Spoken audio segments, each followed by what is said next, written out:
Yes people, good morning, good afternoon, good evening to all of you. कैसे सब लोग? Hope so आप सब लोग बहुत बढ़िया रहेंगे। मैं बता दूं, मैं भी बहुत अच्छा हूं। तो जैसा कि कल आपने रिवाइज किया होगा आपका पीजीबीपी का टॉपिक, आज हम रिवाइज करने वाले हैं आपका अगला टॉपिक जिसका नाम है कैपिटल गेन। तो चलिए सर कैपिटल गेन को चालू करते हैं। और कैपिटल गेन की चार्जिंग सेक्शन होती है, दैट इज द सेक्शन 45(1). और 45(1) क्या बोलती है कि कैपिटल गेन कब लगता है? तो कैपिटल गेन कब लगता है? एनी प्रॉफिट और gain arising from the transfer of capital asset shall be taxable under the head capital gain in the year in which transfer took place. तो एक चीज तो ध्यान रखना, आपको कैपिटल गेन उस ईयर में लगेगा जिस ईयर में आपकी प्रॉपर्टी ट्रांसफर होती है। तो जैसे आपने कोई कैपिटल असेट करंट ईयर में ट्रांसफर किया, इसका कंसिडरेशन हो सकता है 2 साल बाद मिल रहा है या 3 साल बाद मिल रहा है, 5 साल बाद मिल रहा है, उससे कोई फर्क नहीं पड़ता। अगर कैपिटल असेट इस ईयर में आपने ट्रांसफर किए तो आपको कैपिटल गेन इसी ईयर में लग जाएगा। लेकिन सर एक बात बताऊं, कैपिटल गेन तभी लगता है जब आप कैपिटल असेट ट्रांसफर करते हैं। लेकिन कैपिटल असेट का मतलब क्या होता है? तो कैपिटल असेट को डिफाइन कर रखा है अंडर सेक्शन 2 क्लॉज नंबर 14 में। और 2 क्लॉज 14 क्या बोलता है? Capital asset means property of any kind held by assessee, whether it is movable, immovable, tangible, intangible, whether it is your connected with your business or not। तो मैं बताऊं, दुनिया की जितनी भी एसेट है उनको उन्होंने कैपिटल एसेट बना दिया। बोलते हैं property of any kind held by assessee, whether it is movable, immovable, tangible, intangible, whether it is connected with your business or not, सब कैपिटल एसेट है। लेकिन गाइस ध्यान रखना, 4 एसेट ऐसी है जो आपकी कैपिटल एसेट नहीं है, और उन 4 असेट को अगर आप बेचोगे तो कैपिटल गेन नहीं लगता है। सबसे पहला होता है आपका स्टॉक इन ट्रेड, क्योंकि स्टॉक इन ट्रेड को जब आप बेचोगे तो आपकी इनकम ऐसे भी पीजीबीपी हेड में टैक्सेबल हो जाएगी, तो उस पर कैपिटल गेन होने का सवाल ही नहीं होता, तो वो कैपिटल असेट नहीं है। दूसरा, तुम्हारा मूवेबल पर्सनल असेट अगर आप बेचते हो, मूवेबल पर्सनल असेट उसको बोलते हैं कि ऐसी असेट जो असेसी या उसके फैमिली मेंबर है पर्सनल पर्पस के लिए यूज करते हैं, अगर आप उसको बेचोगे तो उस पर कोई कैपिटल गेन नहीं लगेगा, लेकिन वो मूवेबल होना चाहिए। तो मूवेबल पर्सनल असेट आप बेचिए, उस पे कोई कैपिटल गेन नहीं लगता, वो कैपिटल असेट नहीं है। लेकिन गाइस इसके एक्सेप्शन है। एक्सेप्शन क्या है? Jewellery, drawing, painting, sculpture, archaeological collection, any other work of art. क्या क्या एक्सेप्शन है? Jewellery, drawing, painting, sculpture, archaeological collection, any other work of art. जैसे ये ज्वेलरी है, ये मूवेबल पर्सनल असेट है, लेकिन इसको अगर आप बेचोगे तो कैपिटल गेन लग जाएगा। तीसरा क्या होता है? Rural agriculture land in India. तो इंडिया में अगर कोई रूरल एग्रीकल्चर लैंड है और उसको अगर आप बेचते हो तो उस पर कोई कैपिटल गेन नहीं लगेगा। लेकिन आप बोलोगे रूरल एग्रीकल्चर लैंड बोलते किसको है? तो रूरल एग्रीकल्चर लैंड ऐसी एग्रीकल्चर लैंड को बोलते हैं जो रूरल एरिया में सिचुएटेड है। अब आप बोलोगे रूरल एरिया किसको बोलेंगे? तो मैं बताऊं, rural area is a area which is not a urban area. अब आप मुझे बोलोगे अर्बन एरिया किसको बोलेंगे? तो urban area is a area which is not a rural area. कैसा बोलेंगे? Answer is no. तो गाइस मैं एक बात बताऊं, लॉ मेकर्स ने अर्बन एरिया को डिफाइन कर रखा है। और अर्बन एरिया किसको बोलते हैं? कि ऐसा कोई भी म्युनिसिपैलिटी का एरिया जहां का पॉपुलेशन 10,000 या उससे ज्यादा है, उसको अपन अर्बन एरिया बोलेंगे। तो कोई भी म्युनिसिपैलिटी का ऐसा एरिया जिस म्युनिसिपैलिटी का पॉपुलेशन 10,000 या उससे ज्यादा है, as per the last census. तो लास्ट सेंसस आई थिंक 2011 में हुआ था, उसके हिसाब से अगर मान लो आपका पॉपुलेशन उस म्युनिसिपैलिटी का 10,000 या उससे ज्यादा है, वो अर्बन एरिया है। If that population is more than 10,000 up to 1 lakh है ना, तो बाहर का 2 किलोमीटर का एरिया भी अर्बन हो जाएगा। If that population is more than 1 lakh up to 10 lakh, then बाहर का 6 किलोमीटर का एरिया भी अर्बन हो जाएगा। And if that population is more than 10 lakh, तो बाहर का 8 किलोमीटर का एरिया है, वो भी आपका अर्बन एरिया हो जाएगा। अब यहां पे एक चीज समझना, तो मैंने आपको क्या बोला? अर्बन एरिया किसको बोलेंगे? ऐसा म्युनिसिपैलिटी का एरिया जहां का पॉपुलेशन 10,000 या उससे ज्यादा है, वो अर्बन एरिया है। If population more than 10,000 up to 1 lakh है, तो बाहर का 2 किलोमीटर का एरिया भी कवर हो जाएगा। If population more than 1 lakh up to 10 lakh है, तो बाहर का 6 किलोमीटर का एरिया कवर होगा। And if that population is more than 10 lakh, तो बाहर का 8 किलोमीटर का एरिया है, वो भी कवर हो जाएगा, वो आपका अर्बन एरिया बन जाएगा। अब एक चीज समझना, अर्बन एरिया को छोड़ के अगर कोई एग्रीकल्चर लैंड है रूरल एरिया में, तो उसको अपन रूरल एग्रीकल्चर लैंड बोलेंगे और उसको बेचेंगे तो आपको कैपिटल गेन नहीं लगेगा। उसके बाद में लॉ मेकर्स बोलते हैं आप गोल्ड डिपॉजिट बॉन्ड 1999 या deposit certificate issued under gold monetisation scheme 2015, अगर आप इसको बेचोगे तो भी इस पे कोई कैपिटल गेन नहीं लगेगा। एंड गाइस इन दो इंस्ट्रूमेंट पे तो आपको अगर कोई इंटरेस्ट मिलता है ना, तो वो इंटरेस्ट भी तुम्हारा पूरा एग्जेम्प्ट हो जाएगा अंडर सेक्शन 10(15). तो देखिए कैपिटल असेट का डेफिनेशन क्या था? Property of any kind. लेकिन 4 असेट कैपिटल असेट में नहीं आएगा। एक तो स्टॉक इन ट्रेड नहीं आएगा, एक मूवेबल पर्सनल असेट नहीं आएगा, but exception is there, jewellery, drawing, painting, sculpture, archaeological collection, any other work of art. एक rural agriculture land in India नहीं आएगा, और एक तुम्हारा gold bond 1999 and deposit certificate issued under gold monetisation scheme 2015 है, ये तुम्हारे कैपिटल असेट के डेफिनेशन में नहीं आएगा। अब एक और चीज समझना गाइस, यहां पे एक लाइन ऐसी बोली हुई है कि जो एफआईआईज होते हैं ना, फॉरेन इंस्टीट्यूशनल इन्वेस्टर, जो बाहर के इंस्टीट्यूशनल इन्वेस्टर होते हैं जो इंडियन शेयर मार्केट में इन्वेस्ट करते हैं, अगर वो इंडिया में कोई भी सिक्योरिटी खरीदते हैं ना, तो वो सिक्योरिटी हमेशा कैपिटल असेट ही होगी। मींस अगर एफआईआई ने कोई भी सिक्योरिटी खरीदा है इंडिया में और उसको अगर बेचेंगे तो हमेशा उनको कैपिटल गेन ही होने वाला है करके, ठीक है। चलिए उसके बाद में नेक्स्ट पॉइंट पे चलते हैं, दैट इज द ट्रांसफर। के ट्रांसफर की डेफिनेशन में क्या क्या आएगा, कब माना जाएगा आपकी कैपिटल असेट ट्रांसफर हो गई है। तो ट्रांसफर की डेफिनेशन में क्या क्या आएगा? तो ट्रांसफर मींस आपने सेल कर दिया, एक्सचेंज कर दिया, relinquishment, extinguishment of the capital asset. अब देखो, सेल का समझ में आता है, एक्सचेंज का समझ में आता है, ये रेलिंक्विशमेंट एंड एक्सटिंग्विशमेंट का मतलब क्या होता है? तो रेलिंक्विशमेंट का मतलब होता है कि अगर मान लो आपके पास कोई एसेट है, उसको आप रेलिंक्विश कर देते हो। रेलिंक्विश मींस आप अपना राइट एबेंडन कर देते हो, किसी और के सामने सरेंडर कर देते हो, that is called your relinquishment. Example के लिए एक बात बताओ, जैसे किसी कंपनी ने आपको राइट शेयर ऑफर किया था, अब वो राइट शेयर आपको लेना नहीं था, आपने राइट किसी और को दे दिया, किसी और को दे दिया, राइट आपने रिनाउंस कर दिया, that is called your relinquishment. और रेलिंक्विशमेंट के केस में भी ट्रांसफर माना जाएगा। एक्सटिंग्विशमेंट में भी ऐसा ही होता है। उसके बाद में नेक्स्ट पॉइंट आता है compulsory acquisition under any other law. अगर मान लो आपकी कोई कैपिटल असेट है, वो गवर्नमेंट क्या करती है? कंपलसरी एक्वायर्ड कर लेती है। अगर याद रहेगा तो अपन ने क्लास में एग्जांपल लिया था, उसका घर बेचारी को साइली का घर ले गए थे करके, ठीक है? तो साइली का घर है, वो कंपलसरी एक्वायर्ड कर लेते हैं, तो ये भी तुम्हारा ट्रांसफर माना जाएगा, कैपिटल गेन लगेगा। या फिर आपकी कैपिटल असेट है, वो स्टॉक इन ट्रेड में कन्वर्ट हो जाती है। तो आपने कोई कैपिटल असेट खरीदी थी और वो कैपिटल असेट जो थी वो अगर स्टॉक इन ट्रेड में कन्वर्ट हो जाती है, तो वो भी तुम्हारा ट्रांसफर माना जाएगा। उसके साथ साथ में एक चीज ध्यान रखना, अगर आपके पास कोई इमूवेबल प्रॉपर्टी और इमूवेबल प्रॉपर्टी का पोजीशन किसी को ट्रांसफर कर देते हो, भले अभी तक रजिस्ट्रेशन नहीं हुआ है, बट अगर आपने पोजीशन किसको दे दिया तो ये भी तुम्हारा ट्रांसफर माना जाएगा। And guys, in case of the cooperative society and all, जैसे कोऑपरेटिव सोसाइटी में घर होता है और कोऑपरेटिव सोसाइटी का आपके पास शेयर सर्टिफिकेट है या उसका मेंबर हो, अगर आप किसी और को मेंबर बना देते हो, शेयर सर्टिफिकेट किसी और को ट्रांसफर कर देते हो, तो वो भी तुम्हारा ट्रांसफर माना जाएगा। And guys, zero coupon bonds का अगर रिडेम्पशन हो जाता है तो वो भी तुम्हारा ट्रांसफर माना जाएगा। तो देखिए, मैंने आपको क्या क्या बोला, ट्रांसफर की डेफिनेशन में क्या क्या आएगा? तो ट्रांसफर में सेल आएगा, एक्सचेंज आएगा, रेलिंक्विशमेंट, एक्सटिंग्विशमेंट, या conversion of capital asset into stock in trade, compulsory acquisition of capital asset, redemption of zero coupon bonds. In case of immovable property अगर पोजीशन ट्रांसफर कर दिया तो वो ट्रांसफर माना जाएगा। And in case of the cooperative housing society and all, अगर आप share certificate transfer कर देते हो, मेंबरशिप ट्रांसफर कर देते हो, तो वो भी तुम्हारा ट्रांसफर माना जाएगा। अब एक बात समझना, कैपिटल असेट कितने टाइप की होती है? तो गाइस, मैं आपको बता दूं, कैपिटल असेट दो टाइप की होती है, एक तुम्हारी लॉन्ग टर्म कैपिटल असेट, एक तुम्हारी short term capital asset. And guys, यहां पे एक अमेंडमेंट हुआ है जिस पे आपको ध्यान देना है। पहले मैं बता दूं कि पहले क्या होता था, अप टू 22 जुलाई 2024 तक क्या होता था, बिकॉज अमेंडमेंट हुआ है वो 23 जुलाई 2024 से हुआ है। और इस बार 23 जुलाई 2024 से बहुत सारे अमेंडमेंट हुए हैं। 23 जुलाई 2024 को बजट आया था, निर्मला सीतारमण जी बजट लेके आई थी, तो उस दिन से काफी सारे अमेंडमेंट है वो लॉ में हुए हैं। तो देखिए, पहले क्या होता था, पहले अपन वो देखते हैं। तो लॉ मेकर्स बोलते हैं कि इन तीन सिक्योरिटी के केस में, एक तो अगर कोई भी सिक्योरिटी है जो कि लिस्टेड है recognised stock exchange in India. Recognised stock exchange का मतलब होता है NSC, BSC, national stock exchange, Bombay stock exchange, वहां पे जो लिस्टेड सिक्योरिटी होती है, या फिर कोई भी यूटीआई का यूनिट है, भले लिस्टेड है या अनलिस्टेड है, या फिर कोई भी इक्विटी ओरिएंटेड म्यूचुअल फंड का यूनिट है, भले लिस्टेड है या अनलिस्टेड है, या जीरो कूपन बॉन्ड्स के केस में आपको 1 ईयर का पीरियड ऑफ होल्डिंग देखा जाता था। मींस 1 ईयर से ज्यादा होल्ड करके बेचा तो आपका लॉन्ग टर्म, और अगर 1 ईयर से ज्यादा होल्ड नहीं किया तो तुम्हारा शॉर्ट टर्म।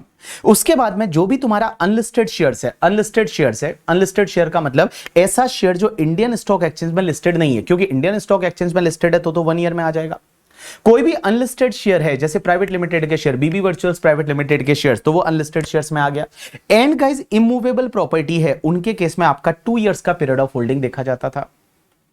एंड गाइस, जो भी अदर असेट होती थी, जैसे ज्वेलरी वगैरह है, गोल्ड वगैरह है, उनके केस में आपका 3 इयर्स का पीरियड ऑफ होल्डिंग देखा जाता था। ऐसा पहले होता था।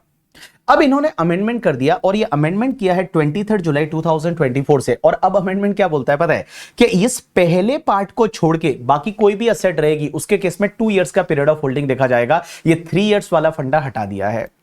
तो अभी आपको 23 जुलाई 2024 के बाद में अगर आप ट्रांसफर करते हो, तो आपको क्या याद रखना है पता है, कि कोई भी लिस्टेड सिक्योरिटी है, या यूटीआई का यूनिट्स है, जीरो कूपन बॉन्ड्स है, and equity oriented mutual fund है, इनके केस में आपका 1 ईयर, बाकी कोई भी असेट रहेगी उनके केस में आपका 2 इयर्स का पीरियड ऑफ होल्डिंग देखा जाएगा। तो अभी 23 जुलाई 2024 या उसके बाद में अगर कोई असेट ट्रांसफर करते हैं, तो आपको कैसे याद रखना है कि जो भी लिस्टेड सिक्योरिटी रहेगी, यूटीआई का यूनिट्स रहेगा, म्यूचुअल फंड का इक्विटी ओरिएंटेड यूनिट रहेगा, एंड जीरो कूपन बॉन्ड्स रहेगा, उसके केस में 1 ईयर का पीरियड ऑफ होल्डिंग, और बाकी जितनी भी असेट्स रहेगी उनके केस में आपका 2 इयर्स का पीरियड ऑफ होल्डिंग है वो देखा जाएगा। यू गॉट माय पॉइंट और नॉट? यस। चलिए, अब अपन चलते हैं सर कैपिटल गेन का कैलकुलेशन कैसे करेंगे। तो कैपिटल गेन का कैलकुलेशन करना बड़ा ही सिंपल है। कैपिटल गेन का कैलकुलेशन करने के लिए आपको क्या करना है, सबसे पहले आप ले लीजिए full value of consideration minus कर दीजिए ट्रांसफर एक्सपेंसेस, माइनस कर दीजिए cost of acquisition, cost of improvement, तो आपको मिल जाएगा यहां पे कैपिटल गेन का अमाउंट। तो full value of consideration means gross consideration. Transfer करने के टाइम पे अगर कोई खर्चा लगाए that is called transfer expenses, वो आप लेस कर दीजिए। कॉस्ट ऑफ एक्विजिशन आप लेस कर दीजिए एंड कॉस्ट ऑफ इंप्रूवमेंट आप लेस कर दीजिए। जो भी बचेगा वो तुम्हारा कैपिटल गेन का अमाउंट आ जाएगा। लेकिन इसमें एक चीज ध्यान रखना गाइस, यहां पे आप कॉस्ट ऑफ एक्विजिशन या कॉस्ट ऑफ इंप्रूवमेंट लेते टाइम ध्यान रखना, अगर आपने कोई भी ऐसा खर्चा किया था जिसका डिडक्शन आप ले चुके हैं under the head house property as a interest under section 24B या अंडर चैप्टर 6A में कोई आप डिडक्शन ले चुके हैं, तो उसको फिर आप cost of acquisition, cost of improvement में नहीं लेंगे। इसका मतलब क्या हुआ कि जैसे आपको पता रहेगा, अपन जब प्रॉपर्टी खरीदते हैं उसका स्टैंप ड्यूटी पे किया और स्टैंप ड्यूटी का डिडक्शन अगर आपने एटीसी में ले लिया, तो स्टैंप ड्यूटी का डिडक्शन अगर आपने एटीसी में ले लिया ना, तो जब एटीसी में आपने डिडक्शन ले लिया स्टैंप ड्यूटी का,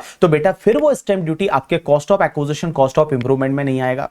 या जैसे प्री कंस्ट्रक्शन पीरियड का इंटरेस्ट रहता है, उसको अगर आपने कैपिटलाइज कर दिया और उस इंटरेस्ट जो है वो इंटरेस्ट का अगर आपने डिडक्शन 24B में ले लिया, तो फिर तुम्हारे वो कॉस्ट ऑफ एक्विजिशन में नहीं आएगा। ऐसा यहां पे एक प्रोवाइसो ऐड करके इन्होंने दिया है करके, ठीक है। तो देखिए मैंने आपको क्या बोला कि अगर ऐसे कोई खर्चे का डिडक्शन जो 24B as a house property में इंटरेस्ट में लिया है या अंडर चैप्टर 6 में लिया है, तो वो फिर तुम्हारे cost of acquisition, cost of improvement में आपको नहीं लेना है। तो देखो कैपिटल गेन कैसे कैलकुलेट करना है, फुल वैल्यू ऑफ कंसिडरेशन ले लो, minus transfer expenses, minus cost of acquisition, minus cost of improvement. लेकिन गाइस एक चीज ध्यान रखना, अगर तुम्हारी capital asset long term capital asset है, तो ये कॉस्ट ऑफ एक्विजिशन है ना, इसकी जगह आपको इंडेक्स कॉस्ट ऑफ एक्विजिशन लेना पड़ेगा और कॉस्ट ऑफ इंप्रूवमेंट की जगह आपको इंडेक्स कॉस्ट ऑफ इंप्रूवमेंट लेना पड़ेगा। अब आप बोलोगे ये इंडेक्स कैसे करते हैं, तो आप एक काम करो, कॉस्ट ऑफ एक्विजिशन को इंडेक्स करने के लिए जो भी तुम्हारा कॉस्ट ऑफ एक्विजिशन है वो ले लो, मल्टीप्लाई कर दो index of the year of transfer से और डिवाइड कर दो index of the year of acquisition से।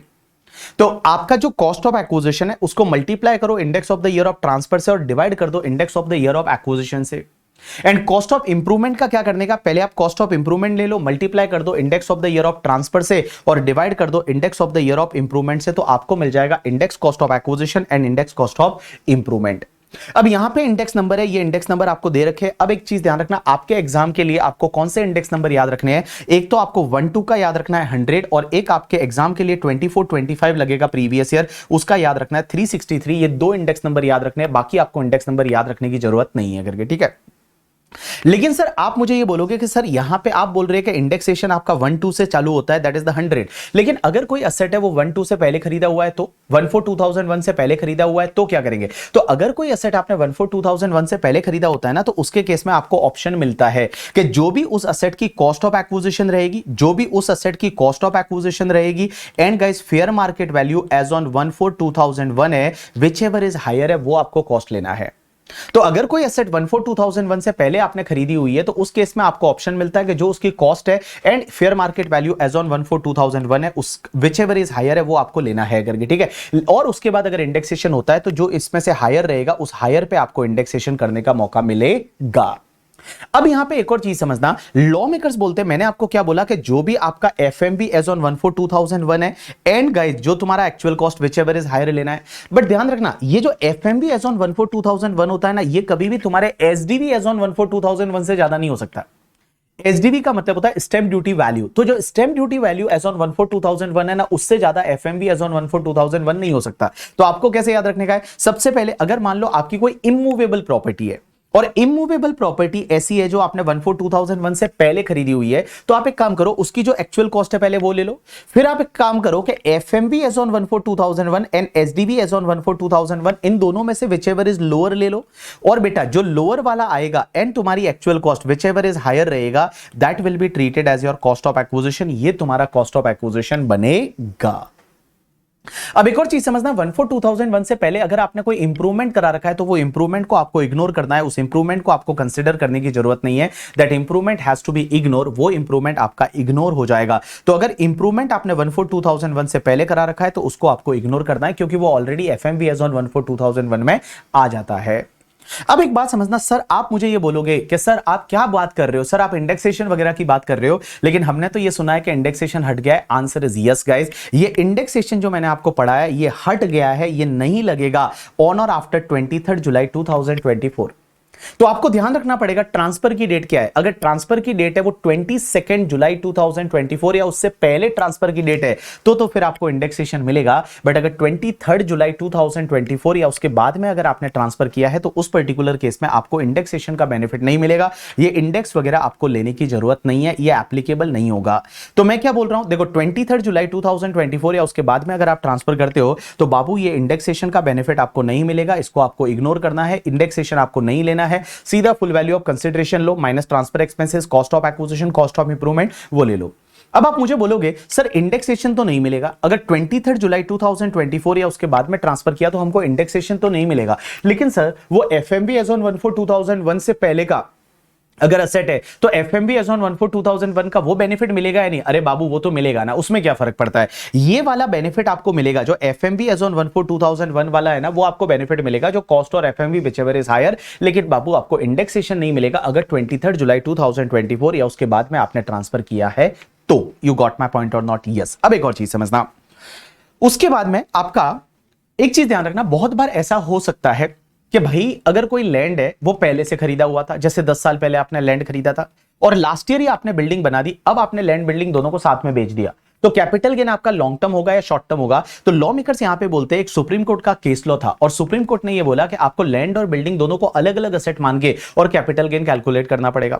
अब लैंड पुराना था तो लैंड पे आपको लॉन्ग टर्म कैपिटल गेन होगा और बिल्डिंग अगर आपने अभी बनाया था तो बिल्डिंग के केस में आपको शॉर्ट टर्म कैपिटल गेन है वो हो जाएगा और आपको बाइफरकेट करना पड़ेगा। जो आपका फुल वैल्यू ऑफ कंसिडरेशन उसको बाइफरकेट करो, लैंड पे अलग कैलकुलेट करो, बिल्डिंग पे अलग कैलकुलेट करो, लैंड पे लॉन्ग टर्म आएगा और बिल्डिंग है, बिल्डिंग पे आपको शॉर्ट टर्म आएगा। अब एक और चीज समझना, यहां पे एक फर्स्ट प्रोवाइजो टू सेक्शन 48 होता है जिसको मैंने आपको क्लास में पढ़ाते टाइम मैंने बोला था सनी वाला प्रोवाइजो। ये आपके एग्जाम के लिए ज्यादा रिलेवेंट है नहीं करके, इंटरमीडिएट में नॉर्मली एग्जाम में इससे रिलेटेड क्वेश्चन आता नहीं है, आपके एग्जाम के लिए ज्यादा रिलेवेंट नहीं है। तो 2 मिनट जो भी बोलूं वो समझ में आता है तो ठीक है, नहीं आता है तो कोई बात नहीं। एक बात बताओ, नॉर्मली हम लोग कैपिटल गेन कैलकुलेट करते हैं तो वो इंडियन रुपीज में करते हैं, अपन इंडियन करेंसी में करते हैं। लेकिन गाइस अगर ये 3 कंडीशन सेटिस्फाइड हो जाती है ना तो आपको कैपिटल गेन है वो फॉरेन करेंसी में कैलकुलेट करना पड़ेगा।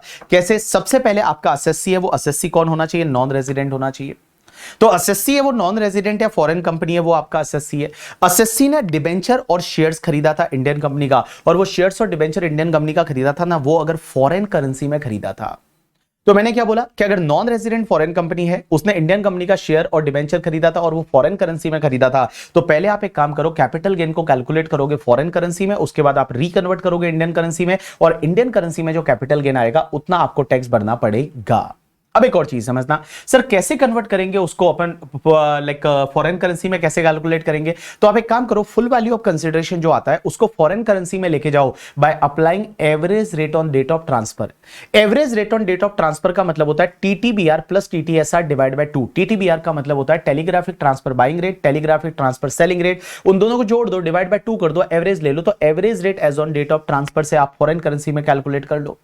ट्रांसफर एक्सपेंसेस के लिए भी average rate as on date of transfer, and guys जो कॉस्ट ऑफ एक्विजिशन रहेगा उसके लिए average rate on as on the date of acquisition से आप कैलकुलेट करो, कैपिटल गेन फॉरेन करेंसी में आ जाएगा। और जो कैपिटल गेन फॉरेन करेंसी में आएगा ना उसको आपको रिकन्वर्ट करना पड़ेगा इनटू द इंडियन करेंसी, और रिकन्वर्ट करोगे इंडियन करेंसी में by applying the TTBR on the date of transfer. तो TTBR on the date of transfer से आपको इसको रिकन्वर्ट करना पड़ेगा इंडियन करेंसी में, और इंडियन करेंसी में जो भी आपको कैपिटल गेन आएगा ना उस पर आपको इंडिया में टैक्स भरना पड़ेगा। अब एक और चीज समझना, जब आप ये वाला प्रोविजन लगता है ना तो यहां पे आपको इंडेक्सेशन का बेनिफिट नहीं मिलता। और सर आप मुझे बोलोगे कि सर इंडेक्सेशन तो ऐसे भी नहीं मिलता, यस इंडेक्सेशन नहीं मिलता, लेकिन यहां पे तो 23 जुलाई 2024 से पहले ट्रांसफर किया था ना, तो भी इंडेक्सेशन का बेनिफिट इस प्रोविजन के केस में नहीं मिलता है। चलिए अब एक और चीज समझना गाइस, एक सेक्शन होती है 112A, और 112A जो सेक्शन होती है ना अभी अपन थोड़ी देर बाद पढ़ेंगे, और 112A के केस में आपको इंडेक्सेशन का बेनिफिट नहीं मिलता, एज वेल एज ये नॉन रेजिडेंट का प्रोविजन भी नहीं लगता। तो 112A लगता है, 112A कब लगता है? जब आप शेयर मार्केट में अगर लॉन्ग टर्म कैपिटल गेन होता है तो आपको पता रहेगा इन एक्सेस ऑफ 1,25,000 टैक्स लगता है, तो उसके केस में आपको इंडेक्सेशन का बेनिफिट भी नहीं मिलता, और ये सनी वाला प्रोवाइजो है उसका बेनिफिट भी नहीं मिलता। अब एक और चीज समझना, नॉर्मली क्या होता है, डिबेंचर बॉन्ड्स के केस में आपको इंडेक्सेशन नहीं मिलता। डिबेंचर बॉन्ड जब भी आप बेचोगे तो उसके केस में इंडेक्सेशन नहीं मिले, अभी तो ऐसे भी इंडेक्सेशन नहीं मिलता। 23 जुलाई 2024 या उसके बाद में तो ऐसे भी इंडेक्सेशन का बेनिफिट नहीं मिलता। लेकिन गाइस यहां पे क्या है, डिबेंचर बॉन्ड्स के केस में तो अगर 23 जुलाई 2024 से पहले ट्रांसफर किया ना तो भी आपको इंडेक्सेशन का बेनिफिट है वो आपको नहीं मिलेगा। लेकिन उसके 2 एक्सेप्शन है। मैंने क्या बोला भाई, देखो डिबेंचर बॉन्ड्स के केस में आपको इंडेक्सेशन का बेनिफिट है वो नहीं मिलेगा, लेकिन गाइस इसके दो एक्सेप्शन है। एक तो आपका कैपिटल इंडेक्स बॉन्ड्स रहेगा, उसके केस में आपको इंडेक्सेशन का बेनिफिट मिलेगा, और दूसरा आपका sovereign gold bond issued by RBI है, उसके केस में आपको इंडेक्सेशन का बेनिफिट मिलेगा। लेकिन यहां पे एक चीज ध्यान रखना, ये 23 जुलाई 2024 के बाद तो ऐसे भी इंडेक्सेशन नहीं मिलने वाला, तो बाबू यहां पे इंडेक्सेशन आपको नहीं मिलेगा। 23 जुलाई 2024 से पहले वाला है, तो उस केस में आपका capital index bonds and guys sovereign gold bond issued by RBI, इसके केस में आपको इंडेक्सेशन का बेनिफिट मिल जाएगा। अब एक और चीज समझना, एक 7th प्रोवाइजो टू सेक्शन 48 होता है, और 7th प्रोवाइजो टू सेक्शन 48 क्या बोलता है पता है? कि कैपिटल गेन में कभी भी आप जब कैपिटल गेन कैलकुलेट करते हो तो यहां पे आपको एसटीटी का बेनिफिट नहीं मिलेगा। एसटीटी का मतलब होता है सिक्योरिटी ट्रांजैक्शन टैक्स। तो जब आप सिक्योरिटी में ट्रांजैक्शन करते हो ना, तो एक टैक्स लगता है, उसको बोला जाता है एसटीटी। तो एसटीटी यहां पे अलाउ कैपिटल गेन हेड में नहीं होता। इसका मतलब क्या हुआ कि अगर आपने सेल्स के टाइम पे एसटीटी पे किया तो वो आपके ट्रांसफर एक्सपेंसेस में नहीं आएगा, और अगर आपने परचेस के टाइम पे एसटीटी पे किया है तो वो तुम्हारे कॉस्ट ऑफ एक्विजिशन का पार्ट नहीं बनेगा। जैसे मैंने 1 करोड़ के शेयर सेल किए और मैंने 50,000 का एसटीटी पे किया, तो मेरा full value of consideration 1 crore होगा और नेट कंसिडरेशन भी 1 करोड़ होगा, क्योंकि एसटीटी है वो ट्रांसफर एक्सपेंसेस नहीं माना जाएगा। अब एक और चीज समझना, अगर मान लो मैंने शेयर खरीदे हैं, तो खरीदते टाइम मेरी कॉस्ट मान लो 50 लाख थी, उसमें मैंने 5,000 का एसटीटी पे किया, तो मेरा कॉस्ट ऑफ एक्विजिशन 50 लाख ही रहेगा। जो एसटीटी पे किया है वो मेरे कॉस्ट का पार्ट नहीं बनेगा। डन। उसके बाद में ये सेक्शन 55 है, ये थोड़ी देर बाद रिवाइज करते हैं। गाइस एक काम करता हूं, मैं सीधा आपको टैक्स रेट पे लेके जाता हूं, बिकॉज वहां पे कुछ अमेंडमेंट है, और टैक्स रेट पे लेके जाता हूं तो आपको अच्छे से समझ में आएगा करके, ठीक है। तो देखिए, सबसे पहले जो अमेंडमेंट इस बार जो है ना, वो तो तुम्हारे एक तो टैक्स रेट में है, और टैक्स रेट के साथ साथ में कुछ अमेंडमेंट, यहां पे एक छोटा सा अमेंडमेंट और सेक्शन 47 में।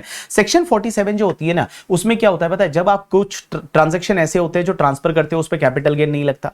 लेकिन सर उसमें आपको पता है, आप किसी को गिफ्ट देते हो तो आपको ट्रांसफर नहीं माना जाता, कैपिटल गेन नहीं लगता। उसमें एक अमेंडमेंट हुआ है। अब ये गिफ्ट का प्रोविजन उसमें सिर्फ इंडिविजुअल एचयूएफ लिखा है कि अगर इंडिविजुअल एचयूएफ ने किसी को कोई एसेट गिफ्ट की ना, तो ही वो ट्रांसफर नहीं माना जाएगा, कैपिटल गेन नहीं लगेगा। चलिए अपन एक काम करते हैं, सीधा चलते हैं और आपके जो अमेंडमेंट्स वाला पार्ट है ना, वो अमेंडमेंट वाले पार्ट पे देखते हैं। और आ जाइए सब लोग टैक्स रेट कि इस बार की आपकी टैक्स रेट्स क्या है।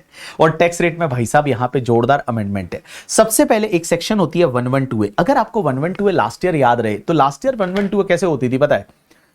लास्ट ईयर तक 112A ये होती थी कि अगर आपका कोई इक्विटी शेयर है, इक्विटी ओरिएंटेड म्यूचुअल फंड का यूनिट है या बिजनेस ट्रस्ट का यूनिट है, उसको अगर आप बेचते हो, उस पर लॉन्ग टर्म कैपिटल गेन होता है, तो आपको पता है in excess of the 1 lakh 10% की रेट से टैक्सेबल होता था।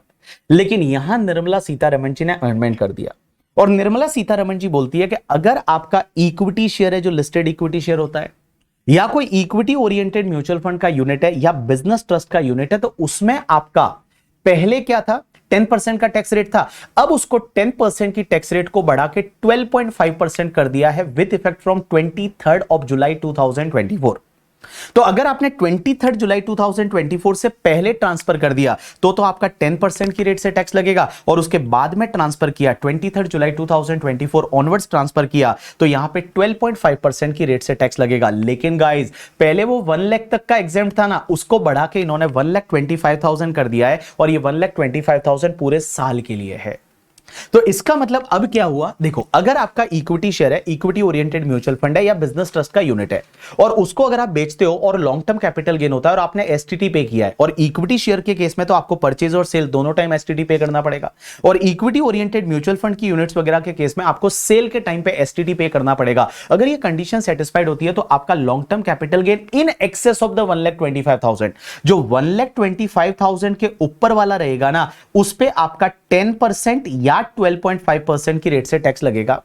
अगर 23 जुलाई 2024 से पहले ट्रांसफर कर दिया तो 10%, और 23 जुलाई 2024 या उसके बाद में ट्रांसफर किया तो आपका 12.5% की रेट से टैक्स लग जाएगा। यू गॉट माय पॉइंट और नॉट? यस। अब आप मुझे बोलोगे, सर मान लो हमने तो लॉन्ग टर्म कैपिटल गेन हुआ था शेयर मार्केट का, और वो long term capital gain 5 lakh हुआ था, और ये सर 5 लाख का लॉन्ग टर्म कैपिटल गेन 10 अप्रैल 2024 को हुआ था, तो सर इस पे टैक्स रेट कौन सी लगेगी? 10% की रेट से लगेगी, क्योंकि 23 जुलाई 2024 से पहले है। लेकिन इस पे एग्जेम्पशन का बेनिफिट कितना मिलेगा? 1,25,000 का। 1,25,000 के ऊपर वाला जितना भी रहेगा, उस पे आपका 10% की रेट से या 12.5% की रेट से टैक्स लग जाएगा। अब एक और चीज समझना, आपको मैंने बताया था जो आईएफएससी होता है, इंटरनेशनल फाइनेंशियल सर्विस सेंटर, कहां पे? गांधीनगर, गुजरात में। और आईएफएससी के केस में क्या होता है, वहां पे आपका एसटीटी नहीं लगता। तो एसटीटी नहीं लगता तो भी क्या हमको यहां पे इस सेक्शन का बेनिफिट मिलेगा 10%, 12.5% वाले का, यानी आंसर इज यस, वो मिल जाएगा, कोई दिक्कत नहीं है। एक और चीज समझना, ये जो long term capital gain 112A वाला होता है ना, इसके सामने आपको डिडक्शन अंडर चैप्टर 6 से अलाउ नहीं होता। देखो, डिडक्शन अंडर चैप्टर 6 से किसी भी स्पेशल रेट्स की इनकम के सामने अलाउ नहीं होता, डिडक्शन टॉपिक में पढ़ेंगे। एज वेल एज ध्यान रखना, इसके सामने आपको 87A का रिबेट भी नहीं मिलता। जो 87A का रिबेट होता है ना, वो 87A का रिबेट आपको LTCG 112A के सामने आपको नहीं मिलता है। अब एक और चीज समझना, आपको अगर याद रहेगा तो मैंने आपको बताया था कि ये जो LTCG 112A वाला है ना, ये सेक्शन आई थी फाइनेंस एक्ट 2018 से, और ये असेसमेंट ईयर 1920 से एप्लीकेबल हुई थी। इसका मतलब 1 अप्रैल 2018 से ये एप्लीकेबल हुई थी। और गाइज, इसके लिए एक बजट आया था, अगर आपको याद रहेगा, स्कूल में अपन पढ़ते थे, क्लास में पढ़ते थे, मैंने पूरी स्टोरी आपको बताई थी कि 1 फेब 2018 को एक अरुण जेटली जी अनाउंसमेंट लेके आए थे। पहले तो कैपिटल गेन पे टैक्स लगता ही नहीं था, फिर इन्होंने 1 फेब 2018 से लगाया, और इन्होंने वहां पे ग्रैंड फादरिंग रूल दिया था। और ये ग्रैंड फादरिंग रूल क्या बोलता है पता है, कि देखिए, ये जो शेयर्स होते हैं ना, जो equity share, equity oriented mutual fund का यूनिट या यूनिट ऑफ बिजनेस ट्रस्ट है, इनके केस में कॉस्ट क्या लेंगे, जो कॉस्ट है वही लेंगे। लेकिन गाइस, इसमें ध्यान रखना, अगर मान लो आपको 112A लग रहा है और आपने जो ये शेयर खरीदे हुए हैं, ये अगर आपने 1 फेब 2018 से पहले खरीदे हुए, 1 फेब 2018 के पहले खरीदे हुए हैं, और आप ट्रांसफर कर रहे हो 1 अप्रैल 2018 या उसके बाद में, तो आपको कॉस्ट ऑफ एक्विजिशन कैसे लेनी है पता है, जो वो शेयर्स की ओरिजिनल कॉस्ट थी वो ले लो, और उसको कंपेयर कर दो fair market value as on 31 Jan 2018 and full value of consideration. इन दोनों में से विच एवर इज लोअर ले लो, और जो तुम्हारी ओरिजिनल कॉस्ट थी विच एवर इज हायर ले लो। This will be the cost of acquisition, और इसको बोलते हैं ग्रैंड फादरिंग रूल। तो देखो, अगर 112A लग रहा है और equity share, equity oriented mutual fund का यूनिट, अगर ये आपने 1 फेब 2018 से पहले खरीदा था, तो आप एक काम करो, उसका जो ओरिजिनल कॉस्ट था वो ले लो, फिर इसको कंपेयर करो FMV as on 31 Jan 2018 and full value of consideration whichever is lower, और तुम्हारा जो original cost whichever is higher है, वो आपकी कॉस्ट ऑफ एक्विजिशन बन जाएगा। और इसके केस में ऐसे भी इंडेक्सेशन का बेनिफिट पहले भी नहीं मिलता था, अब भी नहीं मिलता। तो 112A जब भी लगता है ना, तो आपको इंडेक्सेशन का बेनिफिट वगैरह आपको नहीं मिलता। इवन 23 जुलाई 2024 से पहले ट्रांसफर किया था तो भी आपको इंडेक्सेशन का बेनिफिट यहां पे नहीं मिलता।